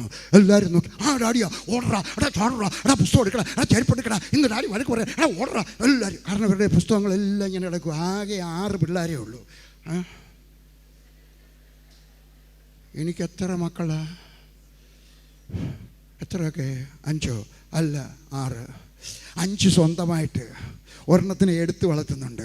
ഈ 6 മക്കളെ ഉള്ളെങ്കിൽ അവരുടെ പുസ്തകം എല്ലാം കൂടെ മുറി നിറച്ചുണ്ട്, ചെരുപ്പെല്ലാം അവിടെ ഇവിടെ എല്ലാം ഇങ്ങനെ ഇളക്കുക. അവർ പറഞ്ഞു, ഓടാ അവിടെ ചെരുപ്പ് എടുക്കടാ, ആ പുസ്തകം എടുക്കടാ. എല്ലാവരും കൂടെ ഓടി. എൻ്റെ ഭാര്യ വന്ന് നോക്കി, അച്ചായന എനിക്ക് ട്രേഡ് മാർക്ക് ഉണ്ടല്ലോ, എന്നെ കണ്ടുപിടിക്കാൻ വളരെ എളുപ്പമാണ്. അച്ചായന ഇന്ന് എനിക്ക് വഴക്ക് കിട്ടും, ഞാൻ വെണ്ടയ്ക്ക അരിഞ്ഞ് എൻ്റെ അറ്റമൊക്കെ ഇവിടെ കിടപ്പുണ്ട്. അയ്യോ ഇന്ന് മുറിയൊന്നും ശരിയല്ല, നാളെ വരുമെന്നാണ് പറഞ്ഞ് എന്തിനാ ഈ നേരത്തെ വന്നത് എനിക്കറിയാമോ, ഇന്ന് തന്നെ അടിക്കും. ഞാൻ വിചാരിച്ചുടാ, ഭർത്താവ് സാധാരണ കുറച്ച് ദിവസത്തിന് ശേഷം വരുമ്പോഴേ ഭർത്താവിനെ കാണുമ്പം ഭാര്യയ്ക്കും മക്കൾക്കും ഒരു സന്തോഷം വരേണ്ട. അയ്യോ ഞങ്ങളച്ചായ നേരത്തെ വന്നല്ലോ, ഇതിന് വരും നേരത്തെ തിരിച്ചാണ്. എന്താണ് കാര്യം? ഞാൻ അങ്ങോട്ട് ചെന്നു, എൻ്റെ സൂട്ട് കേസ് എനിക്കൊക്കെ ഓർമ്മയുണ്ട്, സൂട്ട് കേസൊക്കെ ഏതാണെന്ന്, വേറൊരാളുടെ. ഞാനതങ്ങോട്ട് എറിഞ്ഞതല്ല ഇട്ടു. എൻ്റെ ഭാര്യയോടൊക്കെ പറഞ്ഞു, എനിക്കൊരു കപ്പ് കട്ട നെസ്കഫെ കോഫി തന്നാട്ടെ, എൻ്റെ ബലഹീനതയാണ് നെസ്കഫെ കോഫി. ഞാൻ നെസ്കഫെ കോഫി എടുത്തു, വെളിയിലോട്ട് പോയി. എൻ്റെ കൊച്ചു ചച്ചാനോട് പോയി. ഞാൻ വെളിയിൽ അങ്ങനെ പോകുന്ന കൂട്ടത്തിലല്ല. ഞാൻ വെളിയിലോട്ട് ഇറങ്ങി. അവിടെ ഒരു മരം മുറിച്ചിട്ടിട്ടുണ്ട്. ഞാൻ ആ മരത്തെ കയറിയിരുന്നു. ആ കാപ്പി കുടിക്കുമ്പോൾ ഞാനൊരു ചോദ്യം ചോദിച്ചു, എൻ്റെ സ്വർഗസ്ഥനായ ദൈവമേ, ഇതെന്താ കാര്യം? ഞാൻ റേഡിയോക്കകത്ത് പ്രസംഗിക്കുന്നുണ്ട്. എൻ്റെ റേഡിയോയുടെ പ്രസംഗത്തിൻ്റെ ടൈറ്റിൽ എന്തുവാണെന്നറിയാം? ഇതാ നിങ്ങൾക്ക് സമാധാനം. ഞാൻ ലോകം മുഴുവൻ സമാധാനം കൊടുക്കാൻ നടക്കുക, എൻ്റെ വീട്ടിലില്ലാത്തതും സമാധാനം. ഞാൻ ദൈവത്തോട് ചോദിച്ചു, കർത്താവേ, ഇതാണോ ഒരു യഥാർത്ഥത്തിൽ ചോദിച്ചു, കരഞ്ഞുകൊണ്ട് ചോദിച്ചു, ഇതാണോ ക്രിസ്തീയ ജീവിതം? ഇതാണോ കുടുംബജീവിതം? ഇതാണോ സമാധാനം? ഞാൻ പ്രസംഗിക്കുന്നു, സമാധാനം എവിടെ? പെട്ടെന്ന് ഈ റേഡിയോ ടെലിവിഷനകത്തൊക്കെ നിങ്ങൾ ബ്രേക്കിംഗ് ന്യൂസ് വരുത്തില്ലയോ, അതുപോലെ ഒരു വാക്യം എൻ്റെ മുമ്പിലൂടെ ഓടി ഒളിച്ചു.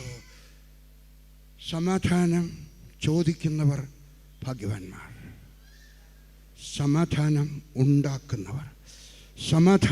ഉണ്ടാക്കുന്നവർ ഭാഗ്യവാന്മാർ. അന്നെൻ്റെ വീട്ടിലെ കലഹം നിന്നതാണ്. അന്ന് മുതൽ എൻ്റെ നോട്ടം എൻ്റെ ഭാര്യയ്ക്ക് സമാധാനം ഉണ്ടാകണം, എൻ്റെ മരുമോക്ക് സമാധാനം ഉണ്ടാകണം, എൻ്റെ മകന് സമാധാനമുണ്ട്. വഴക്ക് പറയും, പക്ഷേ സമാധാനം കൊടുക്കണം. ഹല്ലേലൂയ. നിങ്ങൾ ആരായിരിക്കണം? You must be the provider, you must be the നിങ്ങൾ പ്രൊവൈഡർ ആയിരിക്കണം, നിങ്ങൾ പ്രൊട്ടക്ടർ ആയിരിക്കണം, നിങ്ങൾ പീസ് മേക്കർ ആയിരിക്കണം. ഹല്ലേലൂയ. ഈ ഗുണമുള്ളവനാണ് ഒരു മനുഷ്യൻ. അവൻ വരുന്നു. ഹല്ലേലൂയ. നിങ്ങൾ അങ്ങോട്ട് ചെന്നിട്ട് ഹല്ലേലൂയ അവൻ്റെ പിന്നാലെ ചെല്ലണമെന്ന്. ആരുടെ പിന്നാലെ ചെല്ലണം? ഞാൻ മുമ്പേ പറഞ്ഞ 5 ഗുണങ്ങളുള്ള മനുഷ്യൻ്റെ ഗുണമല്ല ഞാൻ പറഞ്ഞ് 5 ഗുണം. ആ ഗുണമുള്ളവൻ്റെ കൂടെ വേണം പുറകെ പോകാൻ. ഞാൻ ഈ പറയുന്നത് കേട്ടാൾക്ക് ദേഷ്യം വന്നെന്ന് വരാം. നിങ്ങൾക്ക് ഈ 5 ഗുണമില്ലെങ്കിൽ നിങ്ങൾക്ക് വേറൊരാളിനെ ഫോളോ മീ എന്ന് പറയുവാനുള്ള യോഗ്യത. പൗലോസ് പറഞ്ഞു, ഫോളോ മീ. നിങ്ങൾ എന്നെപ്പോലെ ആയിത്തീരണം, നിങ്ങളെല്ലാവരും എന്നെപ്പോലെ ആയിത്തീരണം. നാമും അതുപോലെ യേശുക്രിസ്തുവിൻ്റെ ഒരു കുട്ടിപ്പതിപ്പായിട്ട് മാറണം. ഈ ഗുണങ്ങളുള്ള ഒരു മനുഷ്യനായിട്ട് മാറണം. എങ്കിൽ മാത്രമേ നമുക്ക് മറ്റുള്ളവരെ കൊണ്ടുവരാനൊക്കത്തുള്ളൂ. 11-ാമത്തെ വാക്യം. നീ ചെന്ന് വീട്ടിലേക്ക് ചെന്ന് വീട്ടിലെയോനോട്, ഞാൻ എൻ്റെ ശിഷ്യന്മാരെയും പെസഹ കഴിപ്പാനുള്ള ശാല എവിടെയെന്ന് ഗുരു നിന്നോട് ചോദിക്കുന്നു എന്ന് പറയുവീൻ. അവൻ്റെ പിന്നാലെ ചെല്ലണം. ചെന്നിട്ട് വീട്ടുടയവനോട് ചോദിക്കണം, സാറേ എവിടെ ഞങ്ങൾ ആഹാരം ഉണ്ടാക്കേണ്ടേ, പെസഹ ഒരുക്കേണ്ടേ എന്ന് ഗുരു ചോദിക്കുന്നു. 2-3 കാര്യങ്ങൾ ഈ മനുഷ്യനെ പറ്റി എഴുതാം. നേരത്തെ പറഞ്ഞത് ഈ ബാല്യക്കാരൻ, വെള്ളം കോരുന്നവൻ, ദ ലീസ്റ്റ് സെർവൻറ്റ്. ഇനി അടുത്തത് നമുക്ക് ഈ വീട്ടുടയവൻ. അവൻ്റെ അടുക്കലോട്ട് ചെന്നിട്ട് ചോദിക്കണം, ഈ വീട്ടുടയവൻ്റെ ചെന്ന് വെച്ച് ചോദിക്കണം, എവിടെ ഞങ്ങൾ പെസഹ ഒരുക്കേണ്ടേ? വിചാരിച്ചാട്ടെ, ഈ മനുഷ്യൻ വെള്ളം കൊണ്ട് പോകുന്നുണ്ടെങ്കിൽ നിങ്ങൾ 2 പേരും പുറകെ പോവുകയാണ്. അയാൾ കയറുന്ന വീട്ടിലോട്ട് ചെന്ന് വെച്ച് വീട്ടുടയവൻ അവിടെ ഇരിക്കുക. അയാൾക്ക് ചെന്ന് ചോദിക്കണം, ഇനി എൻ്റെ കാര്യമായ ഒരു ഉപദേശം കേട്ടാട്ടെ, നിങ്ങൾക്ക് ഏതെങ്കിലും ഒരു സംഘടനയെപ്പറ്റി, ഏതെങ്കിലും ഒരു സഭയെപ്പറ്റി കാര്യമായ ഒരു വിവരം അറിയണമെങ്കിൽ ആരോട് ചോദിക്കണം? വീട്ടുടയവനോട്. അവിടുത്തെ ലീഡറിൻ്റെ അടുക്കൽ, അവിടുത്തെ പ്രസിഡൻറ്റിൻ്റെ അടുക്കൽ, അവിടുത്തെ, ഞാൻ സഭയിലെ കാര്യം പറയുകയാണ്, അവിടുത്തെ സെക്രട്ടറി അടുക്കൽ. പലരും ചോദിക്കുന്ന ആരാന്നറിയാം? ഒരു സഭയിൽ വന്നു കഴിഞ്ഞാൽ അതിൻ്റെ പുറകിൽ ഒരു 3-4 പേര് കാണും, കുറ്റവും കുറവും ഒക്കെ പറയുന്നവർ. മീറ്റിംഗ് കഴിയുമ്പം കമ്മിറ്റി കൂടി വെച്ചേ, എന്താ പാസ്റ്ററുടെ പ്രസംഗത്തിന് വലിയ കാതലൊന്നും ഇല്ലായിരുന്നു കേട്ടോ, ഇങ്ങനെ പറയുന്ന ഒരു കൊച്ചു ഗ്രൂപ്പ് കാണും. ഇവിടെ കാണത്തില്ല, കൊല്ലത്തുണ്ട്. ഞാൻ അവരുടെ കാര്യമാണ് പറയുന്നത്. അവരുടെയൊക്കെ ചെന്ന് ചോദിച്ചാൽ നിൻ്റെ ഹൃദയത്തിനകത്ത് വിഷം കലർത്തുന്ന വാചകമേ തരത്തുള്ളൂ. തെളിവ് തരാം. മുടിയനായ പുത്രൻ്റെ ജ്യേഷ്ഠൻ വീട്ടിലോട്ട് വന്നു കഴിഞ്ഞപ്പോൾ അവിടെ ഒരു ശബ്ദമൊക്കെ കേട്ടു. കൊട്ടും കുറവയും നാദസ്വരങ്ങളൊക്കെ വായിക്കുന്നു. അപ്പോഴീ ചേട്ടൻ അവിടെ നിന്നിട്ട് ഒരു ബാല്യക്കാരൻ്റെ ഒക്കെ ചോദിച്ചു, ഇവിടുത്തെ ശബ്ദം ഏത് ബാല്യക്കാരനാ? വെള്ളം കോരുന്നവൻ. അവനാണ് വിളിക്കാൻ നോക്കുന്നത്, വരുന്നവരുടെ കാല് കഴുകുന്നവൻ. അവൻ്റെ ചോദിച്ചു, ഇവിടുത്തെ എന്തുവാ ഈ ശബ്ദം? ഈ മൂത്തവൻ കാണിച്ച മഹാമണ്ഡത്തരം, അവൻ he asked the question to the wrong person. ഏറ്റവും തെറ്റായിട്ടുള്ള ഒരു വ്യക്തി എടുക്കലാണ് ചോദിച്ചത്. അവൻ്റെ ഒക്കെ ചോദിക്കാതെ നേരെ അപ്പൻ്റെ അടുക്ക ചെന്ന് ചോദിച്ചിരുന്നെങ്കിൽ, നേരെ ചെന്ന് അമ്മയുടെ ഒക്കെ ചോദിച്ചിരുന്നെങ്കിൽ, അവരുടെ വീട്ടിലെ കാര്യസ്ഥൻ്റെ ഒക്കെ ചോദിച്ചിരുന്നെങ്കിൽ കഥ അങ്ങനെ ആകത്തില്ലായിരുന്നു. കർത്താവായ യേശു ക്രിസ്തു പറഞ്ഞതാണ്, ഈ വെള്ളം കൊണ്ടുപോകുന്നവനെ വിളിച്ച് ചോദിക്കണം പറഞ്ഞില്ല, അവൻ്റെ ഒക്കെ ചോദിച്ചാലും മതിയായിരുന്നു അല്ലേ? അല്ല, വീട്ടുടയവനോട്, ലീഡറിനോട് ചോദിക്കണം. ഹല്ലേലൂയ. അവൻ്റെയൊക്കെ ചെന്ന് എന്താണ് ചോദിക്കുന്നത്? വീട്ടുടയവനോട് ചോദിച്ചോ. Hallelujah, hallelujah. വീട്ടുടനെ അവനെ വിശ്വസിച്ചു. അവരിങ്ങോട്ട് കയറി വന്ന് ചോദിക്കുക, സാറേ നിങ്ങളുടെ ഗുരു പറഞ്ഞിട്ട് വന്നതാണ്, എവിടെയാണ് ഉണ്ടാകേണ്ടത്? നിങ്ങളുടെ അടുക്കലാണ്. നിങ്ങൾ വീട്ടിലിങ്ങനെ ഇരിക്കുകയാണെന്ന് വിചാരിച്ചോ. അന്നേരം ആ വെള്ളം കോരി ആരും വെള്ളം കോരിക്കൊണ്ട് വരുന്നു.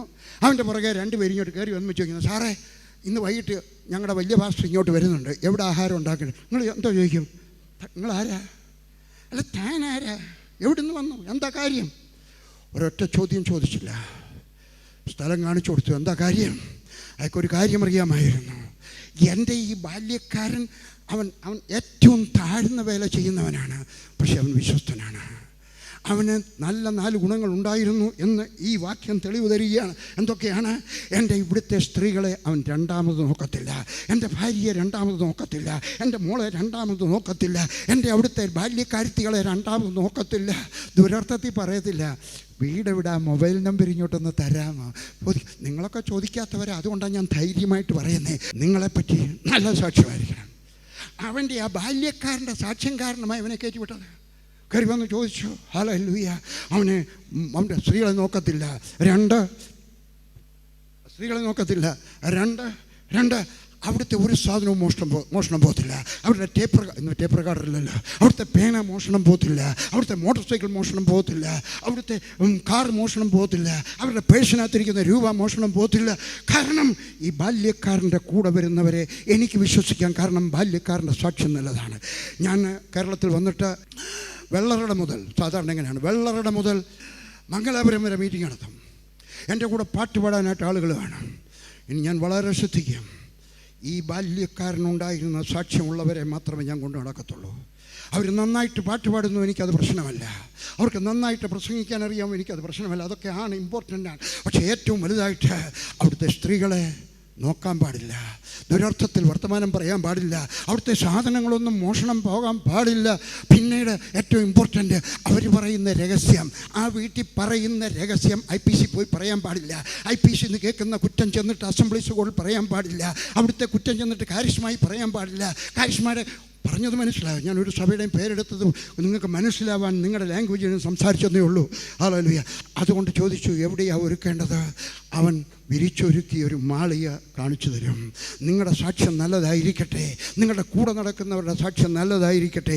ഇംഗ്ലീഷിൽ ഇങ്ങനെ പറയാറുണ്ട്, the birds of the same feather fly together. Hallelujah. ഒരേ തൂവലുള്ള പക്ഷികളൊക്കെ ഒന്നിച്ച് പറക്കുന്നു. അതുകൊണ്ട് നിങ്ങൾ നല്ല സാക്ഷ്യമുള്ളവനായിരിക്കണം. അവരെ വിശ്വസിച്ചു. ഹല്ലേലൂയ. ഇവിടുത്തെ സാധനങ്ങൾ മോഷണം പോകത്തില്ല, എൻ്റെ ഭാര്യയ്ക്ക് എൻ്റെ മകൾക്ക് ദാസിക്ക് ദോഷം വരത്തില്ല, ഇവിടുത്തെ രഹസ്യം മറ്റാരോടും പറയത്തില്ല. എനിക്ക് വെള്ളം കോരുകാരനെ വിശ്വസിക്കാം, അവൻ്റെ കൂടെ വരുന്നവരെയും വിശ്വസിക്കാം. 2 ചോദിക്കുകയാണ്, ഞാൻ എൻ്റെ ദാസന്മാരും എൻ്റെ ശിഷ്യന്മാരുമായി എൻ്റെ ഗുരു ചോദിക്കുന്നു, അയാൾക്ക് യേശുവിനെ പറ്റി അറിയാം. എന്താ കാര്യം? ആരാ അടുക്കൽ യേശുവിനെ പറ്റി പറഞ്ഞത്? ബില്ലി ഗ്രഹാമാണോ? ആരാണ് അവരുടെ അടുക്കൽ യേശുവിനെ പറ്റി പറഞ്ഞത്? ദിനകരനാണോ? അവരെ പറ്റി യേശുവിനെ പറ്റി പറഞ്ഞത് ആരാണ്? വേറൊരു ടെലിവിഷൻ പ്രസംഗനാണോ? ഞാൻ പറഞ്ഞു തരാം. അവരുടെ അടുക്കലുള്ളവരാരാണ്ട്? ഇയാൾ എവിടെയാണ്? യെരുശലേം പട്ടണത്തിലാണ്. യേശു എവിടെയാണ്? ഗലീലയാണ്. എങ്ങനെയാണ് യേശുവിനെ പറ്റി അറിഞ്ഞു? ഗുരു ചോദിക്കുന്നു പറഞ്ഞു, എങ്ങനെ മനസ്സിലായി? ഞാൻ പറഞ്ഞു തരാം. ആരോ യേശുവിനെ പറ്റി പറഞ്ഞു. ഞാൻ നിങ്ങളുടെ ഒരു ചോദ്യം ചോദിക്കാൻ പോവാ. നിങ്ങളുടെ ഗ്രാമത്തിലുള്ളവർക്ക് എല്ലാവർക്കും യേശുവിനെ പറ്റി അറിയാം. എന്തുകൊണ്ട് അറിഞ്ഞുകൂടാ? ഞാൻ താമസിക്കുന്ന 264 ഫ്ലാറ്റുള്ള ഒരു 4 കെട്ടിടം, 4 സമുച്ചയം എന്ന് പറയാം അല്ലേ, 4 കെട്ടിടമാണ്. 264 ഫ്ലാറ്റാണ്. ആ 264 ഫ്ലാറ്റുകാർക്കും യേശുവിനെ പറ്റി അറിയാം. എങ്ങനെയാണ് അറിയുന്നത്? ക്രിസ്മസ് ദിവസം വർഷത്തിലൊരിക്കൽ അല്ലെങ്കിൽ 2 വർഷത്തിലൊരിക്കൽ ഞാൻ അവർക്കെല്ലാവർക്കും ഒരു പുസ്തകം കൊടുക്കും യേശുവിനെ പറ്റി. വേദപുസ്തകം കൊടുത്താൽ ആർക്കും മനസ്സിലാവത്തില്ല. ആർക്ക് മനസ്സിലാവും വേദപുസ്തകം കൊടുത്താൽ? പുതിയ നിയമം കൊടുത്താൽ ആർക്ക് മനസ്സിലാവും? ഇല്ല, മനസ്സിലാവത്തില്ല. അതുകൊണ്ട് യേശുവിനെ പറ്റി സരളമായിട്ട് വിശദമായിട്ട് വിവരിക്കുന്നതായിട്ടുള്ള ഒരു പുസ്തകം ഞാൻ എല്ലാ വീടുകളിലും കൊണ്ട് കൊടുക്കും. പ്രധാനമന്ത്രിക്ക് അയച്ചു കൊടുക്കും, നിങ്ങളുടെ മുഖ്യമന്ത്രിക്ക് അയച്ചു കൊടുക്കും. എന്നെക്കൊണ്ട് ചെയ്യാനൊക്കുന്നത് ഞാൻ ചെയ്യുന്നു, നിങ്ങളെക്കൊണ്ട് ചെയ്യാനൊക്കുന്നത് നിങ്ങൾ ചെയ്യണം. ഹല്ലേലൂയ. ക്രിസ്മസ് ദിവസം നല്ലതാണ്. അന്ന് ആരോടും യേശുവിനെ പറ്റി പറയാം. പിണറായി വിജയനോട് പറയാം, മുസ്ലിങ്ങളോട് പറയാം, BJP-കാരനോട് പറയാം, ആരുടെക്കലും പറയാം. ഞാൻ രക്ഷിക്കപ്പെട്ടത് 1971 ഒക്ടോബർ മാസം 1-ാം തീയതിയാണ്. അതിൻ്റെ 3-ാമത്തെ മാസം ഒക്ടോബർ, നവംബർ, ഡിസംബർ ക്രിസ്മസ് വരിക. എനിക്കൊരാഗ്രഹം, എൻ്റെ പട്ടാള യൂണിറ്റിൽ 10 ഓഫീസർമാരുണ്ട്. ഒരൊറ്റ മലയാളിയില്ല, ഒരൊറ്റ തെക്കേ ഇന്ത്യക്കാരനില്ല, ഒരൊറ്റ ക്രിസ്ത്യാനിയില്ല. എനിക്കൊരാഗ്രഹം, ഞാൻ പട്ടാളക്കാർക്കെല്ലാം ട്രാക്ട് കൊടുക്കുന്നതാണ്, പക്ഷേ ഓഫീസർമാർക്ക് കൊടുക്കാൻ ഒക്കുന്നില്ല. പക്ഷേ എനിക്കൊരാഗ്രഹം, എവർക്കും കൊടുക്കണം. അന്ന് ഡൽഹിയിൽ സോൾ വിന്നേഴ്സ് ന്യൂ ടെസ്റ്റ്മെൻ്റ് എന്ന് പറഞ്ഞൊരു ന്യൂ ടെസ്റ്റ്മെൻ്റ് ഉണ്ട്. ഫാസ്റ്റ് ഒന്ന് വരുത്തണം കേട്ടോ, നല്ലതാണ്. അതിനകത്ത് രക്ഷിക്കപ്പെടുന്നത് എങ്ങനെയാണെന്ന് അതിനകത്ത് കോളത്തിനകത്ത് എഴുതിയിട്ടുണ്ട്. അത് ഞാൻ 10 എണ്ണം കാശ് കൊടുത്ത് വരുത്തിയിട്ട് 10 ഓഫീസർമാർക്കും എഴുതി കൊടുത്തു. ഫസ്റ്റ് പേജിനകത്ത് എഴുതി കൊടുത്തു I wish you A happy Christmas and A blessed new year. ഒപ്പിട്ട് 10 പേർക്കും കൊടുത്തു. ഒരു മുസ്ലിം സിദ്ദിഖി, ഒരു മുസ്ലിം കാശ്മീരുകാരനൊരു മുസ്ലിം ഉണ്ടായിരുന്നു, അയക്കും കൊടുത്തു. പൂനാക്കാരനൊരു യഹൂദൻ ഉണ്ടായിരുന്നു, ജൂത്, അയക്കും കൊടുത്തു. ഞാൻ പറയുന്നു, നിങ്ങൾ യേശുവിനെ പറ്റി പറയണം. നിങ്ങളുടെ അയൽക്കാരനോട് പറയാനുള്ള ചുമതല ബില്ലി ഗ്രഹാമിനല്ല, PG വർഗീസിനല്ല, വേറെ ആർക്കുമല്ല, നിങ്ങളുടേതാണ്. അവർ യേശുവിനെ പറ്റി അറിയട്ടെ. ഹല്ലേലൂയ. അറിയാതെ ഇരിക്കരുത്. അവർ ചെന്നു യേശുവിനെ പറ്റി പറഞ്ഞു. ഹല്ലേലൂയ. യേശുവിനെ പറ്റി പറയണം. നിങ്ങളുടെ അയൽക്കാരെല്ലാവരും യേശുവിനെ പറ്റി അറിയണം. ഞാൻ എൻ്റെ മിലിറ്ററി ഓഫീസേഴ്സ് കൊടുത്തു. പിന്നെ ഞാൻ നാട്ടിൽ വന്നു. എൻ്റെ നാട്ടിലെ രക്ഷിക്കപ്പെട്ട ഒരു വ്യക്തിയില്ല. 3-4 ക്രിസ്ത്യാനികളുടെ വീടേ ഉള്ളൂ, ബാക്കി മുഴുവൻ ഹിന്ദുക്കളാണ്. ഞാൻ അവരെ എല്ലാം കൂടെ വിളിച്ചിട്ട് ഒരു കൺവെൻഷൻ നടത്തി കഴിഞ്ഞ് വി എ തോമസ് പ്രസംഗിച്ചതും. നിങ്ങൾക്ക് അധികം പേർക്കും അറിയത്തില്ല, വി എ തോമസ് സാറാണ്. അദ്ദേഹത്തെ കൊണ്ടാണ് പ്രസംഗിപ്പിച്ചത്. അദ്ദേഹം പറഞ്ഞു, ഇതുപോലെ ഒരു മീറ്റിംഗ് കണ്ടിട്ടില്ല വർഗീസേ, എൻ്റെ അന്ന് പൈസ ഇല്ലാത്ത പട്ടിണിക്കാലമാണ്. എങ്കിലും ഞാൻ വിചാരിച്ചു, എൻ്റെ ഭാര്യയെ 2 ചപ്പാത്തി കഴിക്കുന്നതിന് പകരം 1 ചപ്പാത്തി കഴിച്ചാലും മതി, ഒരു വീട്ടിലൂടെ സുവിശേഷം എത്തട്ടെ. ഹല്ലേലൂയ. പുതിയ നിയമം വാങ്ങിച്ചു കൊടുത്തു. അവർ രൂപ തന്നാൽ വാങ്ങിച്ചു, ഇല്ലെങ്കിൽ പറഞ്ഞിട്ട് ഫ്രീ ആയിട്ടാണ്. പാപ്പി സാറിൻ്റെ മോൻ തന്നതാണെന്ന് പറഞ്ഞുകൊണ്ട് കൊടുത്താട്ടെ. എൻ്റെ പപ്പ എല്ലാവർക്കും അറിയാം, അതുകൊണ്ട് പറഞ്ഞ് കൊടുത്താട്ടെ. എന്നിട്ട് ആ കിട്ടുന്ന പൈസ കൊണ്ട് പിന്നെയും വാങ്ങിച്ചിട്ട് വേറെ ആർക്കെങ്കിലും കൊടുത്താട്ടെ. നിങ്ങൾക്കും ഒരു ചുമതലയുണ്ട്. ക്രിസ്മസ് വരെ കാത്തിരിക്കണമെന്നില്ല കേട്ടോ. അവരുടെ ബർത്ത്ഡേക്ക് ആർക്കും കൊടുക്കാം, മുസ്ലിമിനും കൊടുക്കാം. അവരുടെ ബർത്ത്ഡേക്ക് നിങ്ങളൊരു സമ്മാനം കൊടുക്കുമ്പോൾ അതിൻ്റെ കൂട്ടത്തിൽ ഒരു പുസ്തകം കൂടെ കൊണ്ട് കൊടുത്താട്ടെ. ഞാൻ ഇങ്ങോട്ട് വന്നത് വിമാനത്തിലാണ്. സമയമില്ലെങ്കിൽ വിമാനത്തിനകത്ത് യാത്ര ചെയ്യാൻ ഞാൻ നിർബന്ധിതനാണ്. ഞാൻ ഇങ്ങോട്ട് വന്നത് വിമാനത്തിലാണ്. വീട്ടിൽ നിന്ന് ഇറങ്ങിയപ്പോൾ എൻ്റെ പെട്ടി എടുത്തു. 2 പെട്ടിയുണ്ട്. ആ 2 പെട്ടി എടുത്തു കഴിഞ്ഞ് വെച്ച് എൻ്റെ ബാക്ക് പാക്ക് എടുത്ത് ഒരു പെട്ടിക്കകത്ത് വെച്ചു.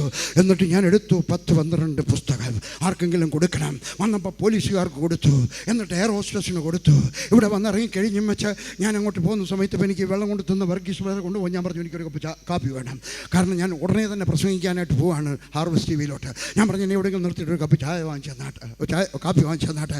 അദ്ദേഹം ഒരിടത്ത് വണ്ടി നിർത്തി. അങ്ങനത്തെ അവിടുത്തെ ഒരു വല്യമ്മച്ചി എനിക്ക് ചായ തന്നു, ഒരു പരിപ്പോടെ തന്നു. ഞാൻ അവർക്കും ഒരു പുസ്തകം കൊടുത്തു. നിങ്ങൾക്കൊരു ചുമതലയുണ്ട്. എന്നെങ്കിലും എവിടെയെങ്കിലും കൊടുക്കാൻ കഴിയും, അവസരം ഉണ്ടാക്കി കൊടുക്കാം. ദൈവം അവസരം ഉണ്ടാക്കി കൊടുക്കുക. യേശുവിനെ പറ്റി പറയുക. ഹല്ലേലൂയ. അടുത്തത്, ഹി വാസ് എ ഗിവർ. അവൻ കൊടുക്കുന്നവനായിരുന്നു. ഗുരു വരുന്നുണ്ടല്ലേ, ഗുരു. ഞാൻ ഭാഗ്യവാനാണ്. ഇവിടെ എത്രയോ വീടുകളുണ്ട്, അവരുടെ ഒന്നും വീട്ടിൽ പോകാതെ എൻ്റെ വീട്ടിൽ വന്നല്ലോ. പറഞ്ഞു, ഞാൻ ആടിനെ തരാം, ഞാൻ വെജിറ്റബിൾസ് തരാം. യഹൂദന്മാർ ഒത്തിരി ഇറച്ചി കഴിക്കുന്നവരാണ്. പക്ഷേ ഇറച്ചി കഴിക്കുന്നതിനേക്കാൾ കൂടുതൽ അവർ കഴിക്കുന്നത് പച്ചിലകളാണ്. നമുക്കത് അറിഞ്ഞുകൂടാ. അവർ ഇറച്ചി കഴിക്കും, പക്ഷേ അതിനേക്കാൾ കൂടുതൽ പച്ചില.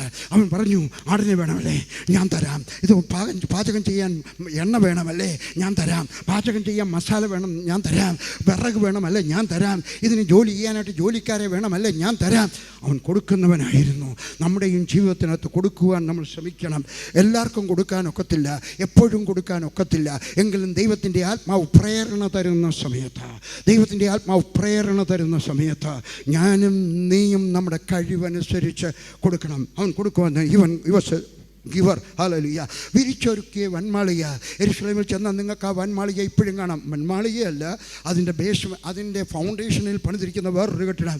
എവിടെയാണ്? റോഡ് സൈഡിലാണ്. നിങ്ങൾക്കറിയാമല്ലോ, റോഡ് സൈഡിൽ ആർക്കെങ്കിലും പുരയിടുണ്ടെങ്കിൽ അയാൾ പണക്കാരൻ. ഈ മനുഷ്യൻ വലിയ പണക്കാരനായിരുന്നു. ഹല്ലേലൂയ. വിരിച്ചൊരുക്കിയൊരു വൻമാളിക.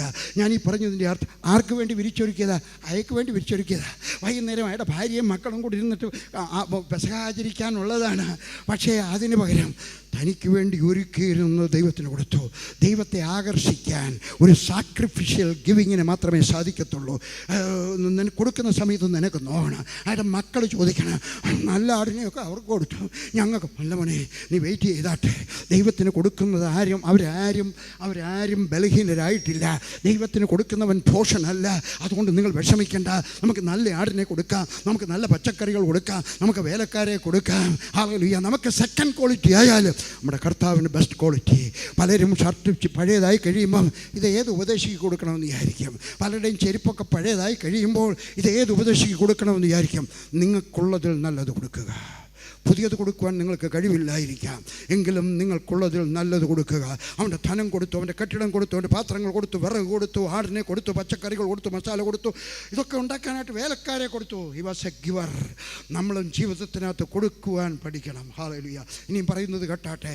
കൊടുക്കുന്നവനാണോ വലിയവൻ, വാങ്ങുന്നവനാണോ വലിയവൻ? നമ്മൾ പറയും കൊടുക്കുന്നവനാ വലിയവൻ. എന്താ കാര്യം? ഇങ്ങോട്ട് എന്നാ പിടിച്ചോ 1000 രൂപ. അല്ല, വാങ്ങുന്നവനാണ് വലിയവൻ. ആ ബഹുമാനത്തോടെ വേണം നീ കൊടുക്കാൻ. അയാൾ കീറിയ ഷർട്ടിട്ട് ഒരു ഉപദേശിയായിരിക്കാം, അയാൾ കൊച്ചു വീട്ടിൽ താമസിക്കുന്ന പാസ്റ്ററായിരിക്കാം, അയാൾ പഴയ സൈക്കിൾ ചവിട്ടി നടക്കുന്ന ഒരു ഉപദേശിയായിരിക്കാം. പക്ഷേ അവനാണ് വലിയവൻ, അവനാണ് ദൈവത്തിൻ്റെ ദാസൻ. ഹല്ലേലൂയ. 13ാമത്തെ വാക്യം. ശിഷ്യന്മാർ ഉടനെ പോയി. അവർക്ക് ജോലിയാണ്. അയ്യോ, എന്തുമാത്രം ജോലിയാണെന്നറിയാം. ആടിനെ പിടിക്കണം, തിരഞ്ഞെടുക്കണം, ഊനമില്ലാത്ത ആടായിരിക്കണം. അപ്പോൾ അയാൾക്കൊരു 100 ആടുണ്ടെങ്കിൽ ഒന്നാമത്തെ ആടിനെ ചെന്ന് ഇങ്ങനെയൊക്കെ നോക്കി ഇങ്ങനെ അങ്ങോട്ടൊന്ന് മാറ്റിയിട്ടൊക്കെ നോക്കാം. ഇതിന് കൊള്ളത്തില്ല, ഇതിനൊരു പുഴുക്കടിയുണ്ട്, ഇപ്പുറത്തേനകത്ത് നോക്കി അതിൻ്റെ ഒരു കണ്ണ് ശരിയല്ല, ഇതും വേണ്ട, ഇങ്ങോട്ട് അതിൻ്റെ കാല് മുടന്തിയ, ഇതും വേണ്ട. ഇതിനെയെല്ലാം നോക്കി നടക്കുമ്പോൾ ഇതിൻ്റെയെല്ലാം ദേഹത്തൊരുമാരം പേനുണ്ട്. ആ പേനെല്ലാം അവരുടെ ദേഹത്ത് കയറും. കഠിനാധ്വാനമാണ്. പിന്നെ കണ്ടിക്കണം, അതിൻ്റെ കഴുത്ത് കണ്ടിക്കണം, എന്നിട്ട് അതിൻ്റെ തൊലി ഉരിയണം. ഇന്നത്തെ പോലുള്ള നല്ല പിച്ചാത്തിയൊന്നും അന്നത്തെ കാലത്തില്ല. കഠിനാധ്വാനമാണ്. നീ ദൈവത്തിൻ്റെ കൽപ്പന അനുസരിക്കുന്നത് ചിലപ്പോൾ പ്രയാസമായിരിക്കാം. അനുസരിക്കാൻ എളുപ്പമുള്ള കാര്യമുണ്ട്. ഞാൻ ഒരു ഉദാഹരണം പറയാം. പെന്തിക്കോസിലെ ഒരു നല്ല വിശ്വാസിയുടെ മോന് 21ാമത്തെ വയസ്സിൽ സ്നാനപ്പെടാൻ തീരുമാനിച്ചു. അവൻ എന്തോ വില കൊടുത്തു, ഒരു വിലയും കൊടുത്തില്ല. വീട്ടിൽ വരുമ്പം പാർട്ടി, സന്തോഷം, മോനെ നീ സ്നാനപ്പെട്ടല്ലോ. അതോടൊപ്പം ഒരു മുസ്ലിം സ്നാനപ്പെടുമ്പോൾ, ഒരു കത്തോലിക്ക സഹോദരൻ സ്നാനപ്പെടുമ്പോൾ, ഒരു ഹിന്ദു നായർ സ്നാനപ്പെടുന്ന സമയത്ത് അവനൊരു വലിയ വില കൊടുക്കേണ്ടി വരും. നീ കൊടുക്കുന്ന വിലയെ ദൈവത്തിന് മാത്രമേ തൂക്കി നോക്കാനൊക്കത്തുള്ളൂ. അതുകൊണ്ട് നീ അതിൻ്റെ വില അന്വേഷിക്കേണ്ട, തൂക്കുന്നവൻ്റെ കയ്യിൽ കണക്കുണ്ട്. ഹല്ലേലൂയ. ശിഷ്യന്മാർ ഉടനെ പോയി ഒരുക്കി. ഹല്ലേലൂയ. സന്ധ്യയായപ്പോൾ യേശു 12 പേരോടുകൂടെ വന്നു. മത്തായി എഴുതിയ സുവിശേഷം 26-ാം അധ്യായം 20 മുതൽ 25 വരെയുള്ള വാക്യങ്ങൾ. അവർ ഇരുന്നു. മത്തായി എഴുതിയ സുവിശേഷം എവിടെയാണ്? വെളിപ്പാട് പുസ്തകത്തിന് മുമ്പിലാണ് അല്ലേ? 26-ാം അധ്യായം. മത്തായി 26. ഞാൻ വായിക്കാം 20 മുതൽ 25 വരെ. സന്ധ്യയായപ്പോൾ യേശു 12 ശിഷ്യന്മാരോട് പന്തിയിലിരുന്നു. അവർ ഭക്ഷിക്കുമ്പോൾ അവൻ, നിങ്ങളിൽ ഒരുവൻ എന്നെ കാണിച്ചു കൊടുക്കും എന്ന് ഞാൻ സത്യമായിട്ട് നിങ്ങളോട് പറയുന്നു എന്ന് പറഞ്ഞു. അപ്പോൾ അവർ അത്യന്തം ദുഃഖിച്ചു. ഞാനോ കർത്താവേ എന്ന് ഓരോരുത്തൻ പറഞ്ഞു തുടങ്ങി. അവർ ഉത്തരം പറഞ്ഞത്, എന്നോടുകൂടെ കൈ താലന്തിൽ മുക്കുന്നവൻ തന്നെ എന്നെ കാണിച്ചു കൊടുക്കും. തന്നെക്കുറിച്ച് എഴുതിയിരിക്കുന്നത് പോലെ മനുഷ്യപുത്രൻ പോകുന്നു. സത്യം, മനുഷ്യപുത്രനെ കാണിച്ചു കൊടുക്കുന്ന മനുഷ്യനോ ഹാ കഷ്ടം, ആ മനുഷ്യൻ ജനിക്കാതെ ഇരുന്നുവെങ്കിൽ അവന് കൊള്ളായിരുന്നു എന്ന് പറഞ്ഞു. സന്ധ്യയായപ്പോൾ യേശു വന്നു. സന്ധ്യയായപ്പോൾ അവിടുന്ന് നടന്ന് വന്നു. അവിടെ മണലല്ല, പൂഴിമണലാണ്. പൂഴിമണലെന്ന് പറഞ്ഞാൽ അറിയാം, നമ്മുടെ ഗോതമ്പ് മാവ് പോലുള്ള മണലാണ്. കാറ്റടിച്ചാൽ പറന്ന് പൊങ്ങും. ഞാൻ കണ്ടിട്ടുണ്ട്, 2-3 പ്രാവശ്യം കണ്ടിട്ടുണ്ട്. നല്ല കാറ്റ് വന്ന് കഴിയുമ്പോഴത്തേക്ക് അന്തരീക്ഷത്തിൽ 2-3 ദിവസമാണ് ഈ പൊടി നിൽക്കുന്നത്, പിന്നെ താഴത്തുള്ളൂ. അങ്ങനെയുള്ള മണ്ണിനകത്തൂടെ നടന്നു വരികയാണ്. അന്നത്തെ വാഹനമെന്ന് പറയുന്നത് കഴുതയും ഒട്ടകവുമാണ്. അതിൻ്റെ ചാണകമെല്ലാം റോഡിൽ വീണിട്ടുണ്ട്. ഇവർ നടക്കുന്ന സമയത്ത് വള്ളിച്ചെരുപ്പാണ്. വള്ളിച്ചെരുപ്പിട്ട് നടക്കുമ്പോഴത്തേക്ക് കാലിൻ്റെ താഴെ മുതൽ ഈ മുട്ട് വരെ, എവിടെ വരെ അവരുടെ കുപ്പായം എത്തുമോ അതിന് താഴെ എല്ലാം അഴുക്ക് പിടിച്ചതാണ്. ഞാൻ ജനിച്ചതൊരു കൊച്ചു കുഗ്രാമത്തിലാണ്. ഞാൻ പള്ളിക്കൂടത്തിൽ പോകാനായിട്ട് 1ാം ക്ലാസ്സിൽ പഠിക്കുന്ന സമയത്ത് 5 കിലോമീറ്റർ നടക്കണം. പോയിട്ട് തിരിച്ച് വരുമ്പോഴത്തേക്ക് അമ്മച്ചി പറയും, വീട്ടിൽ കയറുന്നതിന് മുമ്പ് പോയിട്ട് കാല് കഴുകിയിട്ട് വന്നാട്ട്. എന്താ കാല് മുഴുവൻ ചെമ്മണ്ണാണ്. നമ്മുടെ നാട്ടിൽ ചെമ്മണ്ണുണ്ട്, ചുമന്ന മണ്ണ്, ചെമ്മണ്ണാണ് വൃത്തിയായ. എവരുടെയും കാലെല്ലാം വൃത്തികേടാണ്. അവരെല്ലാവരും കൂടെ വന്നു, അവരെല്ലാവരും ഇരുന്നു. നമുക്ക് ചിന്തിക്കാം, ഈ വിരിച്ചൊരുക്കിയ മാളികയുടെ കവാടത്തിൽ ആരെങ്കിലും ഉണ്ടായിരുന്നോ? ഞാൻ പ്രസംഗിച്ചിരുന്നത് ഇല്ല, അവർ കാല് കഴുകുന്നവരില്ലായിരുന്നു. പക്ഷേ ഞാൻ ഈ ഭാഗം പഠിച്ചു വന്നപ്പോൾ എഴുതിയിരിക്കുന്നതിനേക്കാൾ കൂടുതൽ വിശാലമായിട്ട് പഠിച്ചു വരുമ്പോൾ മനസ്സിലാകും അവിടെ ആളുകൾ ഉണ്ടായിരുന്നു. ആരുണ്ടായിരുന്നു?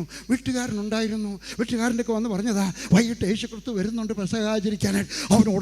അവൻ ഉടനെ തന്നെ മൊബൈൽ ഫോൺ എടുത്ത് കാണും. ഭാര്യ വിളിച്ചാൽ, എടി അന്നാമോ കേട്ടോടി, എടി നമ്മുടെ കർത്താവ് നമ്മുടെ ഗുരു വരുന്നുണ്ട് കേട്ടോ, നിങ്ങളെല്ലാവരും എളുപ്പം ഒരുക്കി വെച്ചിങ്ങി വരണം കേട്ടോ, വൈകുന്നേരം ഇവിടെ വരണം, മക്കളെ എല്ലാവരെയും കൊണ്ടുവരണം കേട്ടോ. അവരവിടെ ഉണ്ടായിരുന്നു. അവൻ്റെ ഭാര്യ ഉണ്ടായിരുന്നു, അവൻ്റെ മക്കൾ ഉണ്ടായിരുന്നു. അവൻ വിളിച്ചു കഴിയുമ്പോൾ കാല് കഴുകുന്നവർ, വെള്ളം കോരുന്നവരെ, അന്ത്രയോസ്, ലൂക്കോസ്, നിങ്ങളെല്ലാവരും വരണം കേട്ടോ, കാല് കഴുകാൻ വരണം. യേശു വരുന്നുണ്ട്. യേശുവിൻ്റെ കൂടെ എത്ര പേരുണ്ടെന്ന് നമുക്കറിയത്തില്ല. അവരുടെ എല്ലാവരുടെയും കാല് കഴുകണം. അവരവിടെ ഉണ്ടായിരുന്നു. ഈ വീട്ടുകാരൻ്റെ ഒക്കെ വന്ന് പറഞ്ഞു, യേശു താങ്ക് യു പറഞ്ഞു കാണും. നന്ദി കേട്ടോ, എല്ലാം കൊടുത്തേനെ, ഞാൻ ഒന്ന് തലേ കൈവച്ച് അനുഗ്രഹിക്കും. അവരവരുടെ വീട്ടിൽ പോയിട്ട് പെസഹ ആചരിക്കുന്നത്. ഇവിടെ അവർ യേശു ശിഷ്യന്മാരുമാണ്, ഇവിടെ കൂടത്തില്ല. അതുകൊണ്ട് അവരുടെ തലയിലോട്ട് കൈവച്ചിട്ട് അവരെല്ലാവരെയും അനുഗ്രഹിച്ച് അയക്കുന്നു. നിങ്ങൾ പോയി പെസഹ കഴിച്ചാട്ടെ. അത് കഴിഞ്ഞിട്ട് അങ്ങോട്ട് മാറിയപ്പോഴാണ് കാല് കഴുകുന്നവർ നിൽക്കുന്നത്. വീട്ടുകാരൻ പറഞ്ഞതാണ്. അവിടെ നിൽക്കുകയാണ്. യേശുവെ കാലൊന്ന് കഴുകിക്കോട്ടെ. വേണ്ട വേണ്ട വേണ്ട, എനിക്ക് ഒരു പാഠം കൂടി ഈ ശിഷ്യന്മാരെ പഠിപ്പിക്കാനുണ്ട്. നിങ്ങൾ ഇപ്പോൾ എൻ്റെ കാല് കഴുകണ്ട, ഒരു പാഠം കൂടെ പഠിക്കട്ടെ. എന്നിട്ട് യേശു അവിടെ ഇരുന്ന് കഴിഞ്ഞപ്പോൾ യേശു ക്രിസ്തു ഒരു ബോംബ് പൊട്ടിച്ചു. അങ്ങനെ പറയുന്ന കുറച്ചുകൂടെ നല്ലത്. അവനവിടെ ഇരുന്നു. 13-ാം അധ്യായം 21 മുതൽ 30 വരെയുള്ള വാക്യങ്ങൾ. 12-ാമത്തെ വാക്യം. അവൻ അവരുടെ കാൽ കഴുകിയിട്ട് വസ്ത്രം ധരിച്ച് വീണ്ടും ഇരുന്ന അവരോട് പറഞ്ഞത്, ഞാൻ നിങ്ങൾക്ക് ചെയ്തത് ഇന്നെന്ന് നിങ്ങൾ അറിയുന്നു. നിങ്ങൾ എന്നെ ഗുരുവെന്നും കർത്താവെന്നും വിളിക്കുന്നു. ഞാൻ അങ്ങനെ ആകൊണ്ട് നിങ്ങൾ പറയുന്നത് ശരി. കർത്താവും ഗുരുവുമായി ഞാൻ നിങ്ങളുടെ കാൽ കഴുകിയെങ്കിൽ നിങ്ങളും തമ്മിൽ കാൽ കഴുകേണ്ടതാകുന്നു. ഞാൻ നിങ്ങൾക്ക് ചെയ്തതുപോലെ നിങ്ങളും ചെയ്യേണ്ടതിന് ഞാൻ നിങ്ങൾക്ക് ദൃഷ്ടാന്തം തന്നിരിക്കുന്നു. ആമേൻ ആമേൻ, ഞാൻ നിങ്ങളോട് പറയുന്നു, ദാസൻ യജമാനേക്കാൾ വലിയവനല്ല, ദൂതൻ തന്നെ അയച്ചവനേക്കാൾ വലിയവനല്ലോ ഇത് നിങ്ങൾ അറിയുന്നു എങ്കിൽ ചെയ്താൽ ഭാഗ്യവാന്മാർ. നിങ്ങളെ എല്ലാവരെയും കുറിച്ച് പറയുന്നില്ല. ഞാൻ തിരഞ്ഞെടുത്തവരെ ഞാൻ അറിയുന്നു. എന്നാൽ എൻ്റെ അപ്പം തിന്നുന്നവൻ എൻ്റെ നേരെ കുതികാൽ ഉയർത്തിയിരിക്കുന്നു എന്നുള്ള തിരുവെഴുത്തിന് നിവൃത്തിയായി എന്ന് പറഞ്ഞു. ഹല്ലേലൂയ. യേശുക്രിസ്തു വന്നു ഇരുന്നു. അവൻ അവിടെ ഇരുന്ന് കഴിഞ്ഞിട്ട് എല്ലാവരും കൂടെ ആഹാരം കഴിച്ചു. ഇതൊരു ചെറിയൊരു കൺഫ്യൂഷൻ ചിലർക്കുള്ള ഒരു വിഷയമാണ്. അവിടെ ഇരുന്ന് കഴിഞ്ഞ് വെച്ച് പിന്നീടാണ് അവൻ കർത്തൃമേശ കൊടുക്കുന്നത്. ഒരു ചോദ്യം പലർക്കും ഉണ്ട്, യൂദായിക്കും കർത്തൃമേശ കൊടുത്തോ? ഇല്ല. യൂദായോടൊക്കെ പറഞ്ഞു, നിനക്കൊരു കാര്യം ചെയ്യാനുള്ളോ, അത്താഴം കഴിഞ്ഞ് യൂദായെ പറഞ്ഞു വെച്ചു, നിനക്കൊരു ജോലി ചെയ്യാനുണ്ടല്ലേ, പോയാട്ടെ. ആളുകൾ വിചാരിച്ചു ഇത് ആർക്കാണ്ട് ഭിക്ഷക്കാർക്കോ പാവങ്ങൾക്ക് അവൻ്റെയിലാണ് മടിശീല, രൂപ കൊടുക്കുന്ന കാര്യമാണ്. അവരെല്ലാവരും പോയി. ഹല്ലേലൂയ. അവന് അത് കഴിഞ്ഞപ്പോൾ തിരുവത്താഴം നടത്തി. ചില സഭക്കാർ തിരുവത്താഴം എന്ന് പറയും, ചിലർ കർത്തൃമേശ എന്ന് പറയും, ചിലർ അപ്പം നുറുക്കുന്നെന്ന് പറയും, ചിലർ ഹോളി കമ്മ്യൂണിയൻ എന്ന് പറയും. എല്ലാം ശരിയാണ്. യഥാർത്ഥത്തിലുള്ള ടെക്നിക്കൽ വാക്ക് അപ്പം നുറുക്കുക എന്നാണ്. അവനവിടെ ഇരുന്നു. അപ്പം നുറുക്കുക അതാണ് യഥാർത്ഥമുള്ള വാക്ക്. ഹല്ലേലൂയ. യഹൂദന്മാർ അവരിയ്ക്കുകയാണ്, ആഹാരം കഴിക്കാനായിട്ട് ഇരിക്കുകയാണ്. നിങ്ങൾ ചില വീടുകളിലൊക്കെ ചെന്ന് കഴിഞ്ഞാൽ യേശുവിൻ്റെ അന്ത്യഭോജനം, ലാസ്റ്റ് സപ്പർ, നിങ്ങൾ ഫോട്ടോ കാണാം. എനിക്ക് കാണുമ്പം ചിരി വരും. ഞാൻ അവരൊക്കെ ചോദിക്കും, എല്ലാവരും എന്താ ഈ മേശയുടെ അപ്പുറത്തിരിക്കുന്നതെന്നറിയാം? ഫോട്ടോ എടുക്കാൻ വന്ന ആൾ പറഞ്ഞതാ, നിങ്ങളെല്ലാവരും അങ്ങോട്ടൊന്ന് മാറിയിരിക്കണം, ഞങ്ങൾ ഫോട്ടോ എടുക്കാൻ വന്ന. അന്ന് ഫോട്ടോ ഒന്നുമില്ല. അവർ യേശുവിൻ്റെ പടവും വരച്ചു വെച്ചിട്ടുണ്ട്. അത് യേശുവിൻ്റെ അല്ല, ആ വരച്ചവൻ്റെ അപ്പൻ്റെയാണ്. നമ്മൾ വെച്ചിട്ട് ചന്ദനത്തിരി കത്തിക്കുക, നമ്മൾ വെച്ചിട്ട് മെഴുകുതിരി കത്തിക്കുക. ആ പൂജിച്ചോ ഉണ്ടാക്കിയവൻ്റെ അപ്പനാണ്. യേശുവിൻ്റെ ഫോട്ടോ ഇല്ലായിരുന്നു. യേശുവിൻ്റെ ഫോട്ടോ വെക്കുന്നത് പോലും ടെക്നിക്കലി സ്പീക്കിംഗ് റോങ്. ഹല്ലേലൂയ. വേദപുസ്തക പ്രകാരം തെറ്റാണെന്ന് വിശ്വസിക്കുന്നു ഞാൻ. എൻ്റെ വേദപുസ്തകം അങ്ങനെ പറയുന്നു. സംശയം ഉണ്ടെങ്കിൽ ഒരു യഹൂദൻ്റെ ഒക്കെ ചോദിച്ചാട്ടെ, അവർ പറയും ഇല്ല, ഇത് തെറ്റാണ്, ഇത് ബിംബാരാധനയാണ്. പോട്ടെ, നമ്മളവിടെ ചെല്ലുന്നു. യേശു ക്രിസ്തു അവിടെ ഇരുന്നു. ഇരിക്കുന്നത് എങ്ങനെയാണ്? അന്നത്തെ മേശ, നമ്മൾ കാണുന്ന മേശവിരി, അവിടെ മേശവിരിയുണ്ട്. അവരിൽ 12 പേരും അവിടെ ഇരിക്കുന്നു. അങ്ങനത്തെ മേശയില്ല. നിങ്ങൾ ഇന്നും അവിടെ ചെന്ന് കഴിഞ്ഞാൽ, നിങ്ങൾ എൻ്റെ ബൈബിൾ കോളേജിൽ വരാമെങ്കിൽ ഞാനിവിടെ കാണിക്കാം. ഞാൻ എൻ്റെ ഒരു നല്ല ഒരെണ്ണം, എൻ്റെ 75,000 രൂപ കൊടുത്തൊരെണ്ണം വാങ്ങിച്ചുകൊണ്ട് വെച്ചിട്ടുണ്ട്. എന്തിനാണ് എൻ്റെ ബൈബിൾ സ്കൂളിൽ നിന്ന് പോകുന്നവർക്ക് മനസ്സിലാക്കണം എങ്ങനെയാണ് യേശു ഇരുന്നത്, ശിഷ്യന്മാരിരുന്നത്. അന്നത്തെ മേശ 1 അടി ഉയരമുള്ളതാണ്. ആ മേശയിൽ അവിടെ ഇരിക്കുന്നു. 1 അടി ഉയരം, ഇത്രയും ഉയരം, എല്ലാവർക്കും കാണാമല്ലോ, ഇത്രയും ഉയരം അവിടെ ഇരിക്കുകയാണ്. എല്ലാവരും വരുന്നവർ 12, 2 മേശയിടും അല്ലെങ്കിൽ 3 മേശയിടും. ആളുകളുടെ എണ്ണം അനുസരിച്ച് ഒരുമാതിരി സ്ക്വയറാണ്. ഏകദേശം 4 അടി 3 അടി 4 അടി നീളം, 4 അടി വീതിയുള്ള 2 എണ്ണം കൂട്ടിയിടും, 3 എണ്ണം കൂട്ടിയിടും. എന്നിട്ട് എല്ലാവരും കാല് പുറകിലാക്കി ഇരിക്കും. അങ്ങനെ ഇരുന്നാൽ കൊള്ളാമെന്ന് എനിക്ക് ആഗ്രഹമുണ്ട്, പക്ഷേ എൻ്റെ മധ്യപ്രദേശ് അനുവദിക്കുന്നില്ല. അതുകൊണ്ട് നിങ്ങൾ എന്നോട് ക്ഷമിക്കണം. വേണമെങ്കിൽ ഇരിക്കാം, പിന്നെ എഴുന്നേക്കാൻ നിങ്ങൾ ആരെങ്കിലും വന്ന് പിടിച്ചെഴുന്നേൽപ്പിക്കണം. ഹല്ലേലൂയ. അവരെല്ലാവരും ഇരുന്ന് കാല് പുറകോട്ടാക്കി കൈ കുത്തിയിരിക്കുന്നു. നിങ്ങൾ വേദപുസ്തകത്തിനകത്ത് വായിച്ചിട്ടില്ലയോ? യേശു ഇരിക്കുന്നിടത്തൊക്കെ യോഹന്നാൻ അവൻ്റെ മാർവോട് ചേർന്നിരിക്കുമെന്ന്. ഇത് കേൾക്കുന്നവർ ചിലർ വിചാരിക്കുമെന്നറിയാം, യേശു ഇരിക്കുന്നിടത്തോട്ട് ഇങ്ങനെ യോഹന്നാൻ ചെന്നിട്ട് ഇങ്ങനെ നെഞ്ചത്തോട്ട് ശേ അതല്ല അതിൻ്റെ അർത്ഥം. അതല്ല അതിൻ്റെ അർത്ഥം. യേശു ഇരിക്കുമ്പോൾ അവൻ്റെ വലത്തുവശത്ത്, ഇടത്തുവശത്തല്ല വലത്തുവശത്ത് യോഹന്നാൻ ഉണ്ടായിരിക്കും. അവൻ അവിടെ ഇരിക്കുമ്പോൾ യേശു ഇവിടെ ഇരിക്കുകയാണ്. ഞാൻ യോഹന്നാനാണ് നിങ്ങളെക്കാൾ. യേശു ഇവിടെ ഇരിക്കുകയാണ്. അവിടെ ഇരുന്നുകൊണ്ട് ഞാൻ അപ്പം എടുക്കുന്ന സമയത്ത് ഞാൻ ചാരുന്നത് യേശുവിൻ്റെ നെഞ്ചത്തോട്ടായിരിക്കും. അതാണ് അതിൻ്റെ അർത്ഥം. അവൻ്റെ മാർബിൾ ചാറിയിരുന്ന അതിൻ്റെ അർത്ഥം. നേരെ വലത്തുവശത്തിരുന്നെന്നാണ് അതിൻ്റെ അർത്ഥം. അവിടെ ഇരിക്കുന്ന യോഹന്നാൻ അവിടെ ഇരിക്കുകയാണ്. എല്ലാവരും ഇരിക്കുകയാണ്. ഇരിക്കുന്നവർ വലത്തുവശത്ത് ഇരിക്കുന്നവരുടെ കാലിലോട്ട് നോക്കി ഇടത്ത് ഇങ്ങനെ ഇരിക്കുകയാണ്. ഇങ്ങനെ ഇരിക്കുന്നത്. ആ മേശയിലോട്ട് ഇങ്ങനെ കൈവച്ച് അപ്പോൾ എടുത്ത് തിന്നുന്നു. ഒരൊറ്റ പ്ലേറ്റേ ഉള്ളൂ കേട്ടോ. അപ്പത്തിനൊരു പ്ലേറ്റ്, ചപ്പാത്തി, ഒരു ഇറച്ചി വെക്കാൻ ഒരു പ്ലേറ്റ്, പച്ചലയ്ക്ക് ഒരു പ്ലേറ്റ്, തൈരുണ്ടെങ്കിൽ അന്ന് കാണത്തില്ല, പെസഹായിക്ക് ഇത് രണ്ടും കൂടെ വെക്കത്തില്ല. ബാക്കിയുള്ളതെല്ലാം ഓരോ പ്ലേറ്റ്. അവർക്ക് ഓരോരുത്തർക്കും ഓരോ പ്ലേറ്റില്ല. അതിനകത്തൊന്നും എല്ലാവരും വാരി കഴിക്കുകയാണ്. ഇപ്പോഴും അങ്ങനെയാണ് യഹൂദന്മാർ, മുസ്ലിങ്ങളും അങ്ങനെയാണ്. ഒരൊറ്റ പ്ലേറ്റ് അതിനകത്തൊന്ന് കഴിക്കുകയാണ്. ഞാൻ ചൈനയിൽ പോയപ്പോഴാണ് എൻ്റെയൊക്കെ ചെന്നിടത്ത് പറഞ്ഞു, സൂക്ഷിച്ചോണം, ടൂത്ത് ബ്രഷൊന്നും വെളിയിൽ വെക്കരുത്, എല്ലാവരും എടുത്ത് പല്ല് തേച്ച് കളയും. ചൈനയിൽ ഒരു വീട്ടിലൊരു ടൂത്ത് ബ്രഷേ ഉള്ളൂ. വരുന്ന ഗസ്റ്റും അതിനകത്താണ് കേട്ടോ വരുന്നത്. കൊറിയയിലും അങ്ങനെയാണ്, സിംഗപ്പൂരിലും ചൈനീസ്. ഇപ്പോഴൊക്കെ മാറിപ്പോയി, പക്ഷേ ഞാൻ ആദ്യം പോകുന്ന സമയത്ത് അങ്ങനെയാണ്. ഇവിടെ ഇവർക്കെല്ലാം ഒരു പ്ലേറ്റേ ഉള്ളൂ. അതിനകത്തൊന്നായി 12 പേരും കൈയിട്ട് വാരി തിന്നുന്നത്. ചോറില്ല അവർക്ക് കേട്ടോ. പലസ്തീൻ നാട്ടിൽ ചോറില്ല. ചപ്പാത്തി, ഇറച്ചി, പച്ചക്കറികൾ, വേറെ എന്തെല്ലാം പരിപ്പ് കറി എല്ലാം ഇങ്ങനെ വാരി തിന്നുകൊണ്ടിരിക്കുകയാണ്. അന്നേരം ഇങ്ങനെ വലത്തോട്ട് നോക്കുമ്പോൾ അവൻ്റെ കാലയ്യോ ചാണകം, അയ്യോ ഇതങ്ങനെ കണ്ടുകൊണ്ട് വല്ലതും കഴിക്കുന്നത് വലിയ പ്രയാസം. ഇടത്തോട്ട് വേണമെങ്കിൽ തിരിഞ്ഞ് നോക്കാം, കൈ ഇങ്ങനെ ഇരിക്കുക, നോക്കാൻ പ്രയാസമാണ്. വലത്തുവശത്ത് അവനും കണ്ടു അതിന് അപ്പുറത്തിരിക്കുന്നവൻ്റെ കാല് വൃത്തികേടാണ്, അവനും കണ്ടു അതിൻ്റെ അപ്പുറത്തിരിക്കുന്നവൻ്റെ കാല് വൃത്തികേടാണ്. ഓരോരുത്തരും കണ്ടു, ആരും കാല് കഴുകിയില്ല. കാല് കഴുകാനുള്ള പാത്രം അവിടെ ഉണ്ടായിരുന്നു, കാല് കഴുകാനുള്ള വെള്ളം അവിടെ ഉണ്ടായിരുന്നു, കാല് തുടയ്ക്കാനുള്ള ടവൽ അവിടെ ഉണ്ടായിരുന്നു. പക്ഷേ ആ ഒരു ഹീന ജോലി, ആ താഴ്ന്ന ജോലി ചെയ്യുവാൻ ആർക്കും മനസ്സായില്ല. ചോദ്യം ചോദിക്കുകയാണ്, നിങ്ങൾ പോകുന്ന ചർച്ചിൽ ഏറ്റവും താഴ്ന്ന ഒരു ജോലി കണ്ടാൽ, ഒരു കൊച്ചു ഛർദ്ദിച്ചിരിക്കുന്നത് കണ്ട, എന്തൊരു വാടയാണ്, ഛർദ്ദിക്കുന്നതിന് വാടയുണ്ടല്ലേ? എനിക്കറിയാം, ഞാൻ ഛർദ്ദിച്ചിട്ടുണ്ട്, ഞാൻ ഛർദ്ദിൽ കോരിയിട്ടുണ്ട്, എനിക്കറിയാം. ഒരു കൊച്ച് നാപ്കിൻ കെട്ടാത്ത ഒരു കൊച്ച് അവിടെ നമ്പർ 2 ചെയ്താൽ, തൂറി എന്ന് പറയുന്നത് നല്ല ഭാഷ അല്ലാത്തതുകൊണ്ട് ഞാനത് പറയുന്നില്ല, അത് കോരുമോ? അത് കോരുമോ?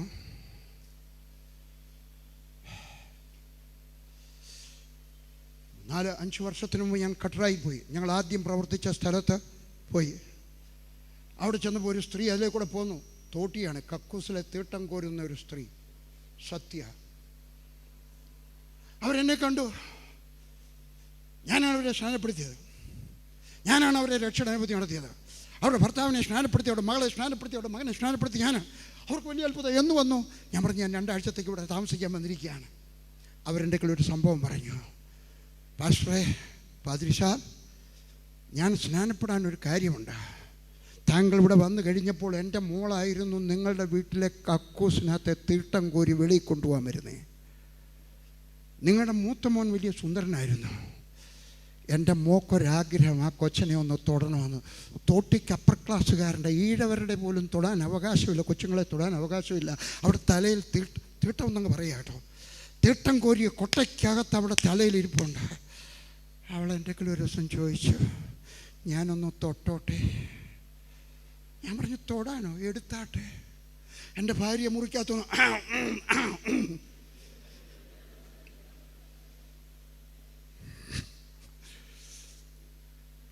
പറഞ്ഞു, ഞാൻ ഇപ്പോൾ എടുക്കട്ടെ? ഞാൻ പറഞ്ഞു, ഇപ്പോൾ എടുക്കണ്ട, ഞാൻ നിങ്ങളുടെ വീട്ടിലോട്ട് വരാം, ബുധനാഴ്ച വൈകിട്ട് വരാം.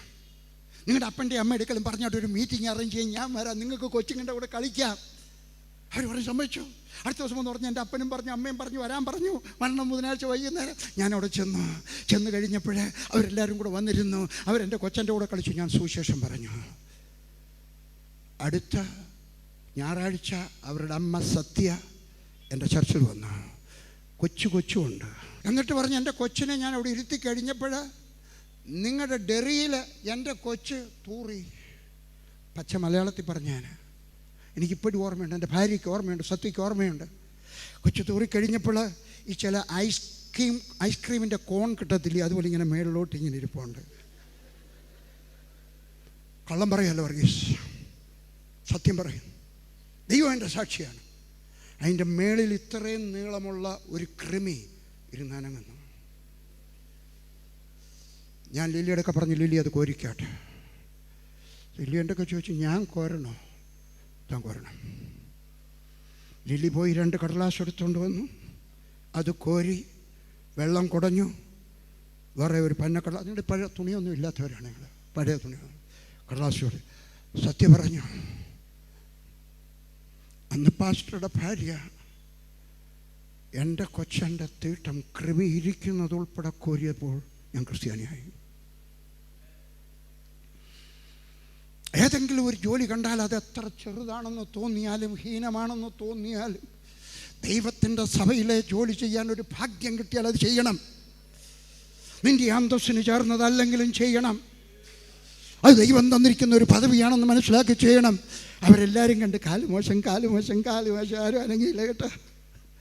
യേശു ക്രിസ്തു യൂദായെ പറഞ്ഞയച്ചിട്ട് വേഗത്തിൽ മുമ്പോട്ട് പോട്ടെ. ഹല്ലേലൂയ. ദാസനാകുന്ന മനുഷ്യൻ, അവരെല്ലാവരും യേശു ക്രിസ്തു അതിപ്രധാനമായ ദാസനായ ലീഡറാകുവാൻ, അവർ ലീഡർമാരുടെ ലീഡറാണ്. 12 അപ്പോസ്തലന്മാരാണ്. അവർക്ക് യൂദായെ പറഞ്ഞയച്ചു. ആരും കുനിയാൻ മനസ്സില്ലായിരുന്നു, ആരും ദാസനാകുവാൻ മനസ്സില്ലായിരുന്നു, അടിമയുടെ ജോലി ചെയ്യാൻ മനസ്സില്ലായിരുന്നു. ആർക്കും മനസ്സില്ലാത്ത ജോലി ചെയ്യുവാൻ യേശു എഴുന്നേറ്റു. ദൈവപുത്രനായ യേശു എഴുന്നേറ്റു. അവർ താഴെ ഇരിക്കുക. എനിക്ക് താഴെ ഇരിക്കാൻ വയ്യ, ഇദ്ദേഹത്തെ ഇരുത്താനും വയ്യ, അതുകൊണ്ടാണ് ഇരുന്നാട്ടെ. താഴെ ഇരിക്കുന്നത് നിങ്ങൾ ഭാവന കണ്ടാട്ടെ. യേശു ക്രിസ്തു, കരച്ചിൽ വരുന്നു എനിക്ക്. യേശു ക്രിസ്തു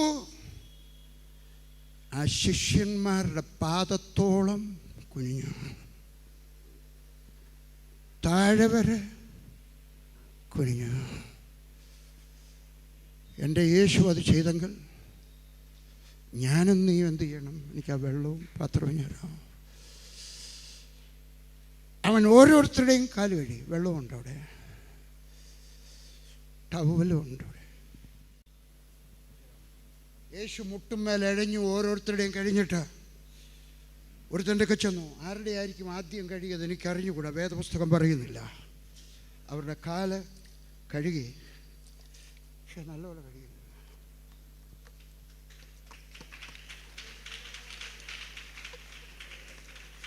ചാണകം, പൊടി നല്ലതുപോലെ കഴുകി കളഞ്ഞു.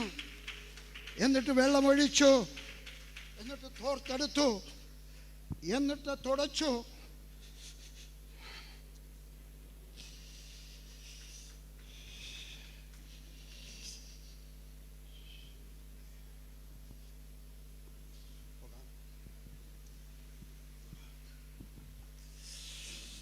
ഈ വെള്ളവും പാത്രവും ടവലും അവിടെ നേരത്തെ ഉണ്ടായിരുന്നു. നല്ല കുടുംബത്തിൽ പിറന്നവരാരെങ്കിലും ഇത് ചെയ്യുമോ? ഞങ്ങൾ സുറിയാനി ക്രിസ്ത്യാനികളാണ്. ഞങ്ങൾ വലിയ നാടാർ കമ്മ്യൂണിറ്റിയാണ്. ഞങ്ങൾ വലിയ നായർ കുടുംബത്തിൽ നിന്ന് വന്നതാണ്. ഞങ്ങളുടെ വല്യപ്പച്ചൻ പൂണൂലിട്ട പൂജാരിയായിരുന്നു. സംശയമുണ്ടെങ്കിൽ ഇപ്പോഴും ഞങ്ങളുടെ അരയിൽ ആ പൂണൂല് കിടപ്പുണ്ട്. എങ്ങാണ്ടൊരു കുത്തുവാക്ക് പറഞ്ഞാൽ, നീ യേശുവിനേക്കാൾ വലിയവനല്ല.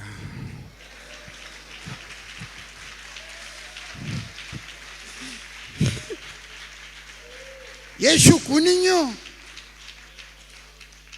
അവരുടെ കാൽപാദത്തോളം കുനിഞ്ഞു. അവൻ അവരുടെ കാല് കഴുകി. ഹല്ലേലൂയ. കാല് തുടച്ചു. 1 2 3 4 5 6 7 8 9 10 യൂദായെ പറഞ്ഞിട്ടാണ്. കർത്തൃമേശയ്ക്ക് യൂദാ ഇല്ലായിരുന്നു. പത്രോസിൻ്റെ അടുക്കൽ വന്നു കഴിഞ്ഞപ്പോൾ പത്രോസ് പറഞ്ഞു, എൻ്റെ കാല് കഴുകാനൊക്കെ തരിക. അയ്യോ, അങ്ങ് ആരാണ്? അങ്ങ് ദൈവപുത്രനാണെന്ന് ഞാനല്ലയോ മത്തായി 16 പറഞ്ഞത്? അങ്ങ് ദൈവത്തിൻ്റെ പുത്രനാണ്, അങ്ങാണ് മെഷിയ. പറഞ്ഞു, ഞാൻ നിൻ്റെ കാല് കഴുകിയില്ലെങ്കിൽ നീ എൻ്റെ കൂടെ സ്വർഗത്തിൽ വരത്തില്ല.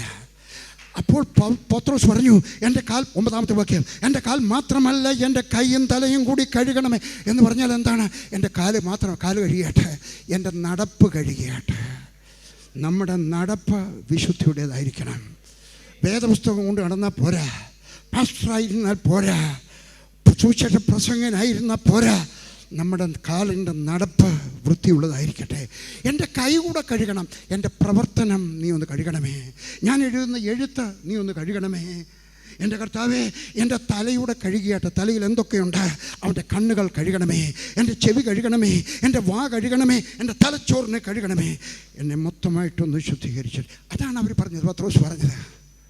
കൈയും തലയും അല്ല അവിടുത്തെ വിഷയം. നമ്മളും കർത്താവിനോട് കൂടെ പ്രാർത്ഥിക്കണം. എൻ്റെ കാല് കഴുകിയാട്ടെ, എൻ്റെ കൈ കഴുകിയാട്ടെ, എൻ്റെ തലയൂടെ കഴുകിയാട്ടെ. ആ വെള്ളം എൻ്റെ ഹൃദയത്തിനകത്തൂടെ താഴോട്ട് പോകട്ടെ.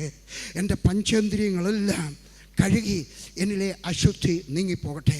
എൻ്റെ നടപ്പ് വൃത്തിയാകട്ടെ, എൻ്റെ പ്രവൃത്തി നന്നാവട്ടെ, എൻ്റെ നോട്ടം നന്നാവട്ടെ. കർത്താവിനോട് പറയാം, കർത്താവേ, എൻ്റെ തലയെ കഴുകണമേ. ഞാൻ ഫോൺ എടുക്കുന്ന സമയത്ത് എൻ്റെ കണ്ണുകളെ കഴുകണമേ. എൻ്റെ ചെവി, ഞാൻ കേൾക്കുന്ന ഫലിതങ്ങൾ ദൈവമേ അശുദ്ധിയുടേതായിരിക്കാൻ പാടില്ല. എൻ്റെ വായിൽ നിന്ന് വരുന്ന ഫലിതം, എൻ്റെ ഭാര്യയോട് സംസാരിക്കുന്നത്, എൻ്റെ അപ്പനമ്മയോട് സംസാരിക്കുന്നത്, എൻ്റെ പാസ്റ്ററോട് സംസാരിക്കുന്നത്, എൻ്റെ അയൽക്കാരോട് സംസാരിക്കുന്നത്, എൻ്റെ കൂട്ടുവേലക്കാരോട് സംസാരിക്കുന്ന ജോലി ചെയ്യുന്നിടത്ത് ദ്വയാർത്ഥത്തിൽ ഞാൻ സംസാരിക്കത്തില്ല. കാരണം യേശു എൻ്റെ കണ്ണിനെയും തലച്ചോറ് വലിയ പ്രയാസമാണ്. ഹല്ലേലൂയ. നമ്മുടെ പ്രവൃത്തി, നമ്മുടെ നോട്ടം, നമ്മുടെ വായന, നമ്മുടെ കേൾവി, നമ്മുടെ ചിന്തയെല്ലാം ശുദ്ധീകരിക്കപ്പെട്ടതായിരിക്കും. 12-ാമത്തെ വാക്യം, യേശു ക്രിസ്തു വസ്ത്രം ധരിച്ച് വീണ്ടും വരുന്നു. 2 തരത്തിലുള്ള കുപ്പായമുണ്ട്. ഒന്ന്, അവർ വെളിയിൽ പോകുമ്പോൾ ഇടുന്ന മുഴുക്കൈയുള്ള താഴെ വരെ എത്തുന്ന കുപ്പായം. ജോലി ചെയ്യുന്ന സമയത്ത് അരക്കയ്യൻ കുപ്പായം, ഇവിടെ വരെ എത്തുന്ന കുപ്പായം. അവൻ അതൂരി അവരുടെ കാല് കഴുകിയിട്ട് വന്നിരുന്നു, പിന്നെയും വസ്ത്രം ധരിച്ചു. ഞാൻ ആ വസ്ത്രം ഇടുന്നില്ല. യേശു വീണ്ടും അവിടെ ഇരുന്നു. അവൻ ഇരുന്നിട്ട് 13-17 വായിക്കട്ടെ. വസ്ത്രം വീണ്ടും ധരിച്ച് 12, 13, 14. അവൻ വസ്ത്രം ധരിച്ചു വീണ്ടും ഇരുന്നവരോട് പറഞ്ഞത്, ഞാൻ നിങ്ങൾക്ക് ചെയ്തത് ഇന്നത് നിങ്ങൾ അറിയുന്നു. നിങ്ങൾ എന്നെ ഗുരുവെന്നും കർത്താവെന്നും വിളിക്കുന്നു. ഞാൻ അങ്ങനെ ആകൊണ്ട് നിങ്ങൾ പറയുന്നത് ശരി. കർത്താവും ഗുരുവുമായി ഞാൻ നിങ്ങളുടെ കാൽ കഴുകിയെങ്കിൽ നിങ്ങളും തമ്മിൽ കാൽ കഴുകേണ്ടതാകുന്നു. ഞാൻ നിങ്ങൾക്ക് ചെയ്തതുപോലെ നിങ്ങളും ചെയ്യേണ്ടതെന്ന് നിങ്ങൾ ദൃഷ്ടാന്തം തന്നിരിക്കുന്നു. യേശു ക്രിസ്തു കർത്തൃമേശ ആചരിച്ചു, തൻ്റെ ശിഷ്യന്മാർക്ക് കൊടുത്തു.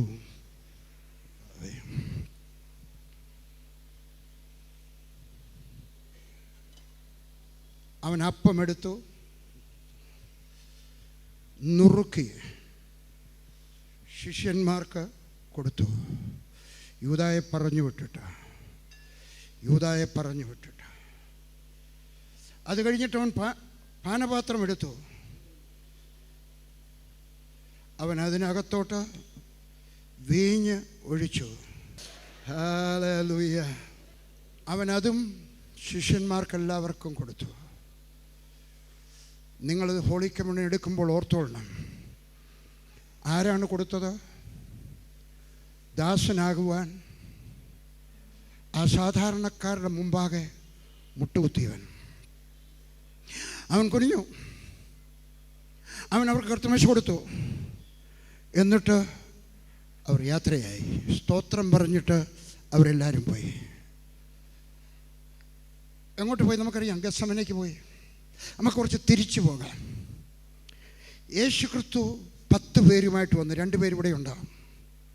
വീട്ടുടയവൻ അനുഗ്രഹവും വാങ്ങിപ്പോയി. വെള്ളം കോരുന്നവന് പോകാനൊക്കത്തില്ല. വീട്ടുടയവൻ പറഞ്ഞു കാണും, അന്തരീക്ഷേ, പത്രോസേ, ശിഷ്യരല്ല വേറെ കുറച്ച് പേര്, വർഗീഷേ, നിങ്ങളിവിടെ കാണണം. യേശു പോയിട്ട് നിങ്ങൾ പോകാവൂ. വീടുമല്ല, ബാക്കി എല്ലാവർക്കും പോകാം. അവന് പോകാനൊക്കത്തില്ല. അവനോട് നിൽക്കുകയാണ്. അവനിങ്ങനെ ആ വെള്ളം കോരുന്നവന് പോകാനൊക്കത്തില്ല. പറഞ്ഞു മനസ്സിലായോ? ബാക്കി എല്ലാവരും ചിലപ്പോൾ വീട്ടിൽ പോയാലും നിങ്ങൾക്ക് പോകാനൊക്കത്തില്ല. കാരണം നിങ്ങൾ വിശ്വസ്തനായ ഒരു ദാസനാണെങ്കിൽ. വീട് പൂട്ടണം, ഗേറ്റിൻ്റെ അവിടെ നിൽക്കണം. യേശു വെള്ളം ചോദിച്ചാൽ വേറെ എന്തെങ്കിലും ചോദിച്ചാൽ കൊടുക്കണം. അവൻ യഹൂദനായിരിക്കാൻ ന്യായമില്ല. അവൻ്റെ വീട്ടിൽ പെസഹ ഇല്ല. അവനിങ്ങനെ വിചാരിച്ച് കാണും, യേശുവിന് അറിയാം കാരണം ഞാൻ കേട്ടു പത്രോസും യോഹന്നാനും വന്ന് പറയുന്നേ, കർത്താവേ എവൻ്റെ പുറകെ ആയിരുന്നു ഞങ്ങൾ വന്നേ, എവനകത്തോട്ട് കയറിയപ്പോൾ ഞങ്ങൾ വന്നു, അയ്യോ വീട്ടോടെ ഒരു ചോദ്യവും ചോദിക്കാതെ ഞങ്ങൾക്ക് വീടെല്ലാം കാണിച്ചെന്ന് കേട്ടോ, അയ്യോ നല്ലവനാ. കേട്ടു. കാല് കഴിയാമെന്ന് പറഞ്ഞ് കാല് കഴിയണ്ട, എനിക്കൊരു പാഠം കൂടി പഠിപ്പിക്കാനുണ്ട്. ഇവൻ്റെ മഹാമനസ്സുള്ളവനാണ്. അവനെപ്പറ്റി ഞാൻ കേട്ടിട്ടുണ്ട്. ഈ ബാല്യക്കാരൻ ചിന്തിക്കും, ഞാൻ അവനെപ്പറ്റി കേട്ടിട്ടുണ്ട്. എൻ്റെ ഗുരു എൻ്റെ യജമാനൻ എന്നോട് പറഞ്ഞിട്ടുണ്ട്. എന്താണ്? വിശക്കുന്നവന് അപ്പവും മീനും കൊടുത്തവനാണ്, ദാഹിക്കുന്നവന് വെള്ളം കൊടുത്തവനാണ്, ദുഃഖിതനെ ആശ്വസിപ്പിച്ചവനാണ്, കണ്ണുനീർ തുടച്ചവനാണ്. അവനിങ്ങനെ വിചാരിച്ചാണ്, ഇവിടെ ഞാനൂടെ ചേർന്നിട്ട് ആടിനെ കൊന്നത്. ശിഷ്യന്മാർ പറഞ്ഞു കാണും, അവരെനിക്ക് തീർച്ചയായിട്ടും 2 അപ്പവും ഒരു നല്ല കഷ്ണം ഇറച്ചിയും തരാതിരിക്കത്തില്ല. അവൻ അവരുടെ ജനലിൻ്റെ അവിടെ പോയി നിന്ന് കാണും. യേശു അകത്തിരിക്കുമ്പോൾ അവൻ അവിടെ ഇരുന്നുകൊണ്ട് കണ്ടു. യേശു അകത്തിരിക്കുകയാണ്. അവൻ അവിടെ വെളിയിൽ നിന്ന് കാണും, ജനലിൻ്റെ അടുക്കൽ നിന്ന് കാണും. അവനവിടെ നിന്നോട്ട് കണ്ടു കാണും, കർത്താവേ ഞാനിവിടെ ഉണ്ട് കേട്ടോ, ഞാൻ കാരണം വന്ന് എൻ്റെ ശിഷ്യന്മാർ വന്നേ എനിക്കിവിടെ വിളിച്ച് കസേരയൊന്നും തന്നില്ലേലും വേണ്ടിയില്ല, 2 അപ്പവും. നിങ്ങളുടെ ഈസ്റ്ററിന്, നിങ്ങൾ ഈസ്റ്റർ ആഘോഷിക്കുന്നവരായിരിക്കത്തില്ല, നിങ്ങളുടെ വീട്ടിൽ ആഹാരം ഉണ്ടായിരിക്കുമ്പോൾ അടുത്ത ഒരുത്തൻ്റെ വീട്ടിൽ ആഹാരം ഉണ്ടോ ഇല്ലയോ നിങ്ങളൊന്ന് അന്വേഷിച്ചോ. നിങ്ങൾക്ക് അറിഞ്ഞുകൂടാത്തൊരു ചരിത്രം പറയാം ഞാൻ, അധികം പേർക്ക് അറിഞ്ഞുകൂടാത്ത. കോട്ടയത്ത് അനേക വർഷങ്ങൾക്ക് മുമ്പ് CSI പള്ളിയിൽ, അവിടുത്തെ CSI കത്തീഡ്രലിൽ ഒരു YMCA മീറ്റിംഗ് നടന്നു. ലോകത്തിൽ നിന്നുള്ള എല്ലാം 172 പേര് അവിടെ വന്നു. ഞാൻ ഒരു നമ്പർ പറഞ്ഞാണ്, 172 പേര് അവിടെ വന്നു. ക്രിസ്മസ് ദിവസം അവർക്ക് വേണ്ടി ആഹാരം ഒരുക്കിയിട്ടുണ്ട്. മുറ്റത്ത് പന്തലിട്ടു, സൈഡിലൊക്കെ മെടഞ്ഞ ഓല കൊണ്ട് കെട്ടി. അവസാനം 172 പേര് താമസിക്കുന്നവരെ YMCA എന്ന് വിളിച്ചുകൊണ്ടോ നിങ്ങൾ വന്നാട്ടെ. അവരെല്ലാവരും കൂടെ സായിപ്പന്മാർ ബാക്കിയുള്ളവരെല്ലാം കൂടെ മാർച്ച് ചെയ്ത് വരികയാണ്. ന്യൂസിലൻഡിൽ നിന്ന്, ഞാൻ പേര് മറന്നു പോയിട്ട്, ബോബ് എന്നാണെന്ന് തോന്നുന്നു, ന്യൂസിലൻഡിൽ നിന്ന് വന്ന ഒരു ചെറുപ്പക്കാരനാണ്, 21 വയസ്സുള്ള ചെറുപ്പക്കാരൻ. അവനും വന്നു കഴിഞ്ഞപ്പോൾ ഈ ഓലക്കീറിൻ്റെ അപ്പുറത്ത് കുറച്ച് ദാഹിക്കുന്ന കണ്ണുകളുമായിട്ട് കുറച്ച് കൊച്ചു കുഞ്ഞുങ്ങൾ നിൽപ്പുണ്ട്. ഇറച്ചി നോക്കി, അപ്പം നോക്കി. അവർ യഥാർത്ഥ കഥ ഉണ്ടാക്കി പറഞ്ഞ കഥയല്ല. അവരിങ്ങനെ നിൽക്കുകയാണ്. അന്നേരം അവിടുത്തെ അച്ചായന്മാർ വടിയെടുത്ത് എല്ലാത്തിനെയും ഓടിച്ചു, ഓടാ. അവർ ഓടിക്കഴിഞ്ഞിട്ട് പിന്നെയും വന്ന് നിൽക്കും. കാരണം എന്താ? വിശക്കുന്ന ഒരു വയറ് അവർക്കുണ്ട്. അവരവിടെ നിൽക്കുകയാണ്, ഈ അപ്പത്തെ നോക്കി നിൽക്കുകയാണ്, ഇറച്ചിയെ നോക്കി നിൽക്കുകയാണ്, ചായ നോക്കി നിൽക്കുകയാണ്, കപ്പിയെ നോക്കി നിൽക്കുകയാണ്. അവരെല്ലാം ഓടിച്ചു. ഈ ന്യൂസിലൻഡുകാരൻ ചെറുക്കം വിചാരിച്ചു, ഞങ്ങളെയെല്ലാം വെളിയിൽ നിർത്തിയിട്ട് എവരെ വിളിച്ചിട്ടാണ് ചോറ് കൊടുക്കേണ്ടത്. അയ്യോ, അതിന് പകരം അവരെ ഓടിക്കുന്നു, അവരെ അടിക്കുന്നു, അവർ കൂടെ വരുന്നു. ആ മനുഷ്യൻ്റെ ഹൃദയത്തിനകത്ത് അന്നൊരു തീരുമാനമുണ്ടായി, ഇത് യേശുവിൻ്റെ സഭയല്ല. മീറ്റിംഗ് കഴിഞ്ഞു, ആഹാരം കഴിഞ്ഞു, അദ്ദേഹം വെളിയിലോട്ട് പോയി. അദ്ദേഹത്തിൻ്റെ ജീവചരിത്രം ഞാൻ വായിച്ചതാണ്. ഞാൻ അയാളെ കാണാൻ ശ്രമിച്ചു, ന്യൂസിലൻഡിൽ ചെന്നപ്പോൾ കാണാനൊത്തില്ല. അയാളത് കഴിഞ്ഞ് വെച്ച് നടക്കുകയാണ്, വികാരഭരിതനായിട്ട് കരഞ്ഞുകൊണ്ട് നടക്കുകയാണ്. നടക്കുന്ന സമയത്ത് റോഡ് സൈഡിൽ നിന്നുകൊണ്ട് ഒരു സ്ത്രീ കഞ്ഞി വെക്കുന്നു. വൈകിട്ട് അന്ന് ഭിക്ഷ തെണ്ടിയപ്പോൾ കിട്ടിയ അരി കൊണ്ട് കഞ്ഞി വെക്കുകയാണ്. അയാളുടെ ഒരു മോളും 5-6 വയസ്സുള്ള ഒരു മോളും 2-3 വയസ്സുള്ള ഒരു കൊച്ചനും കൂടെ റോഡ് സൈഡിൽ കിടക്കുകയാണ്. നല്ല തണുപ്പാണ്. ആ ആങ്ങളെ കൊച്ചനിയനെ കെട്ടിപ്പിടിച്ച് കിടക്കുകയാണ്. ഇയാളത് കണ്ടു. അവിടെ ക്രിസ്മസിന് പട്ടിണി കിടക്കുന്നവരെ, വിശക്കുന്നവരെ ഓടിച്ചു വിടുന്നു. ഇവിടെ ഇതാ ആഹാരമില്ലാത്തൊരു കുടുംബം, ഒരു പുതപ്പ് പോലുമില്ല. ആ മനുഷ്യൻ തിരികെ വന്നു കഴിയുമ്പോൾ, ഞാൻ ഈ ഉടുപ്പിടെ വലിച്ചു കീറിയാൽ കൊള്ളാമെന്ന് എനിക്ക് ആഗ്രഹമുണ്ട്. ഹല്ലേലൂയ. അയാളുടെ കൊണ്ടിരുന്ന ഒരു കോട്ട്, അതിന് വിൻഡ് ബ്രേക്കർ എന്ന് പറയും, വില കുറഞ്ഞ കട്ടി കുറഞ്ഞ ഒരു കോട്ട് എടുത്തുകൊണ്ട് വന്നിട്ട് അവരെ 2 പേരെയും പുതപ്പിച്ചു. അന്ന് അയാളൊരു ആൻറ്റി ക്രിസ്ത്യനായി. അടുത്ത ദിവസം രാവിലെ അയാൾ വീണ്ടും നടക്കാൻ പോയപ്പോൾ ആളുകൾ വിളിച്ചുകൊണ്ട് നടക്കുന്നു, ഇൻകുലാബ് സിന്ദാബാദ്, കമ്മ്യൂണിസ്റ്റ് പാർട്ടി സിന്ദാബാദ്, ഇൻകുലാബ് സിന്ദാബാദ് നടക്കുന്നു. അയാളും അവരുടെ പുറകെ നടന്നു. അയാളങ്ങോട്ട് നടന്നു ചെന്നത് തിരുനക്കര മൈതാനത്താണ്. അവിടെ ചെന്നപ്പോൾ ആളുകൾ ഇരിക്കുക. അവരൊരു സായിപ്പിനെ കണ്ടപ്പോൾ വലിയ രസമായിട്ട് തോന്നി. അവർ സായിപ്പിനെ വിളിച്ച് പ്ലാറ്റ്ഫോമിലെത്തി. അയാൾ പറഞ്ഞു, അന്ന് ഞാൻ കമ്മ്യൂണിസ്റ്റുകാരനായി.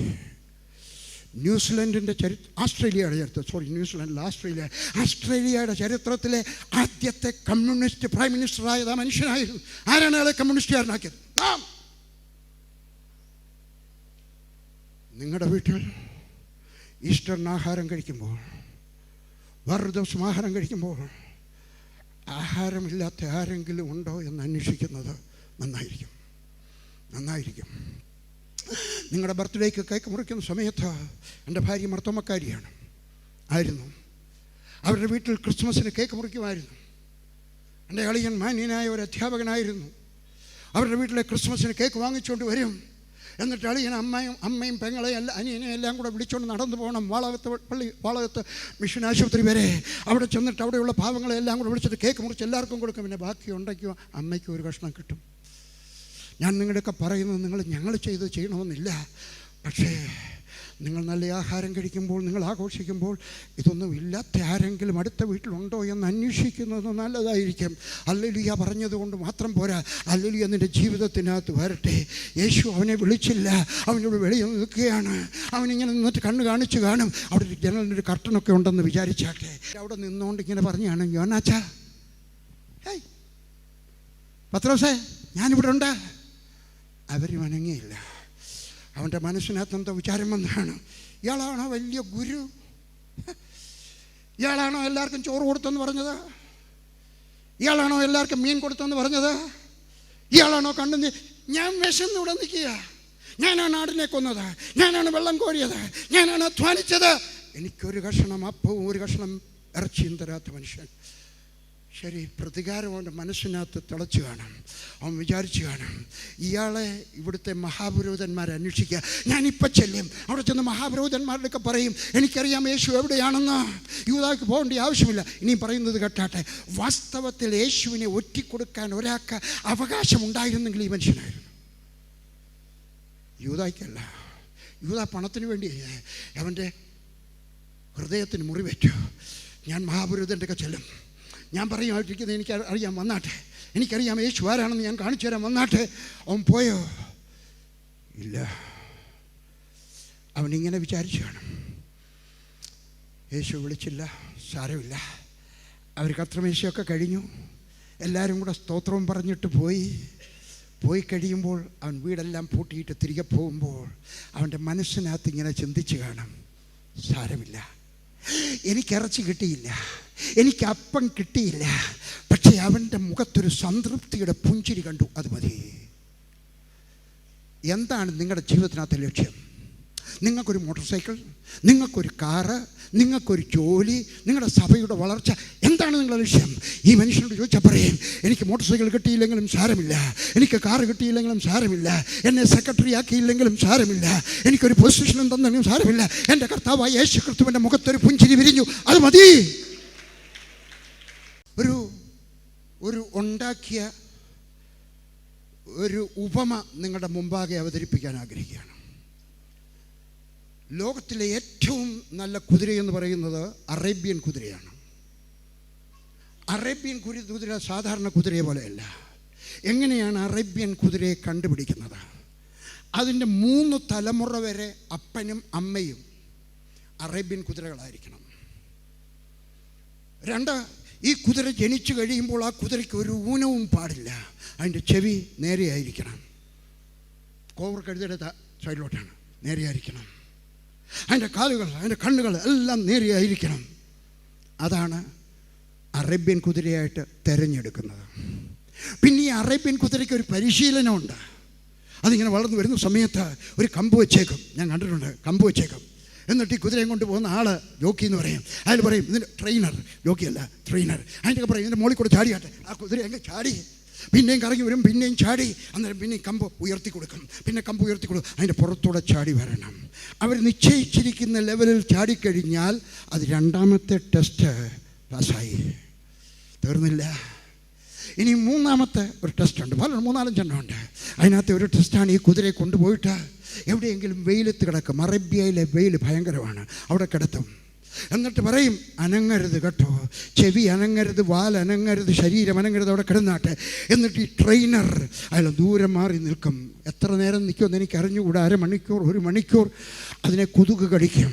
അതിൻ്റെ ചെവിക്കകത്ത് ഈച്ച വന്നിരിക്കും. അത് തല അനക്കാൻ പാടില്ല, ചെവി അനക്കാൻ പാടില്ല, കാൽ അനക്കാൻ പാടില്ല.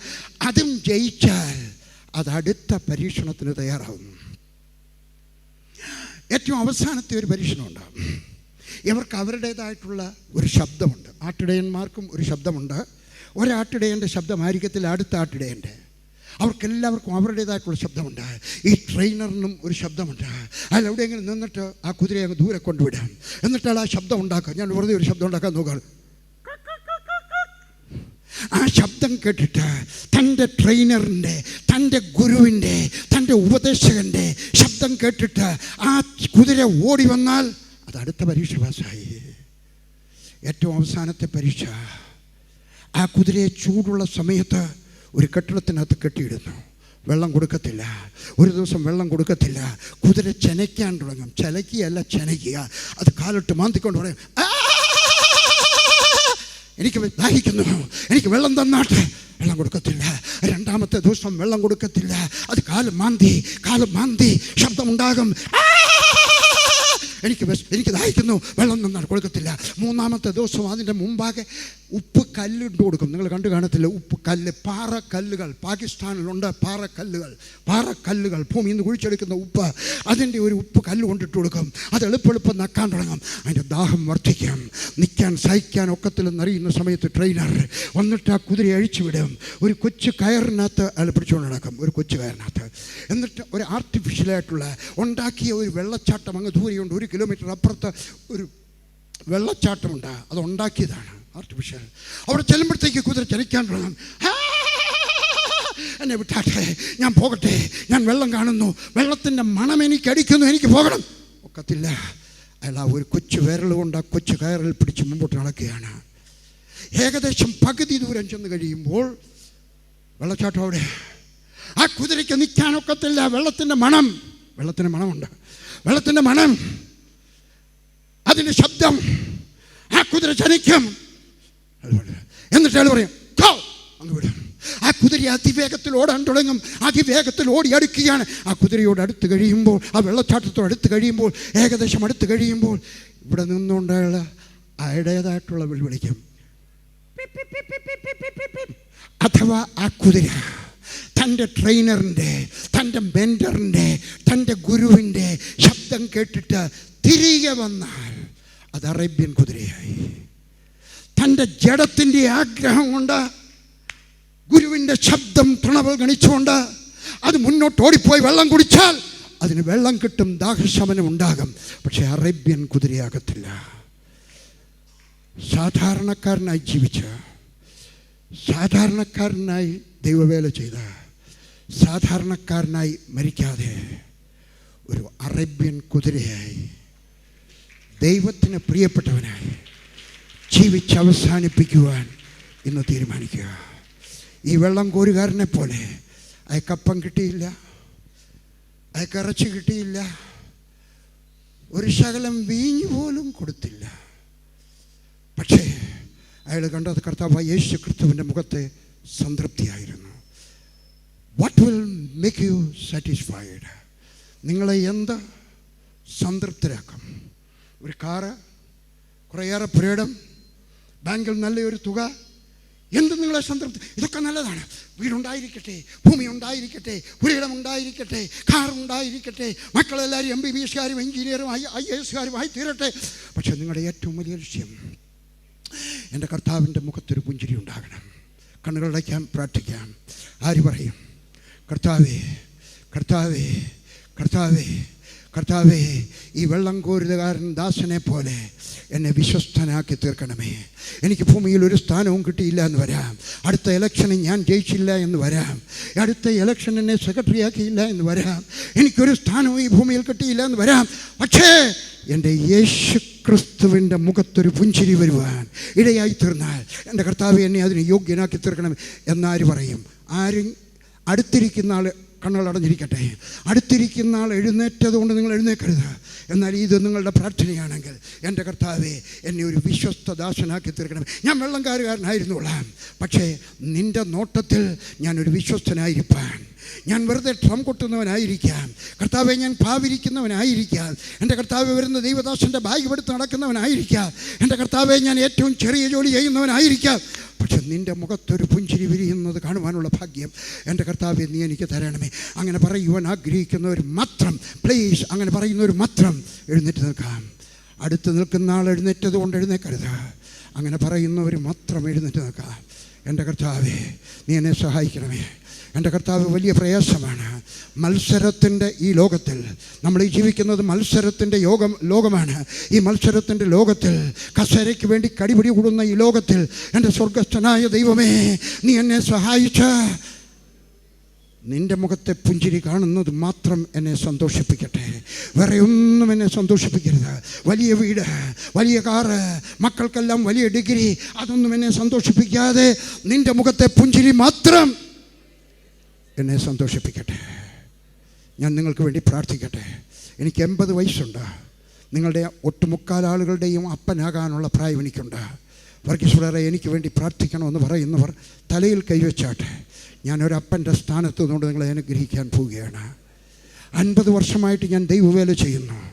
ഞാനൊരു മൂത്ത ജ്യേഷ്ഠൻ എന്നുള്ള നിലയിൽ, മൂത്ത ദൈവദേശൻ എന്നുള്ള നിലയിൽ ഞാൻ നിങ്ങളെ അനുഗ്രഹിക്കുവാൻ ആഗ്രഹിക്കുന്നു. അങ്ങനെ പറയുന്നവരും തലയിൽ കൈവയ്ക്കാം. ഞാൻ പ്രാർത്ഥിക്കട്ടെ.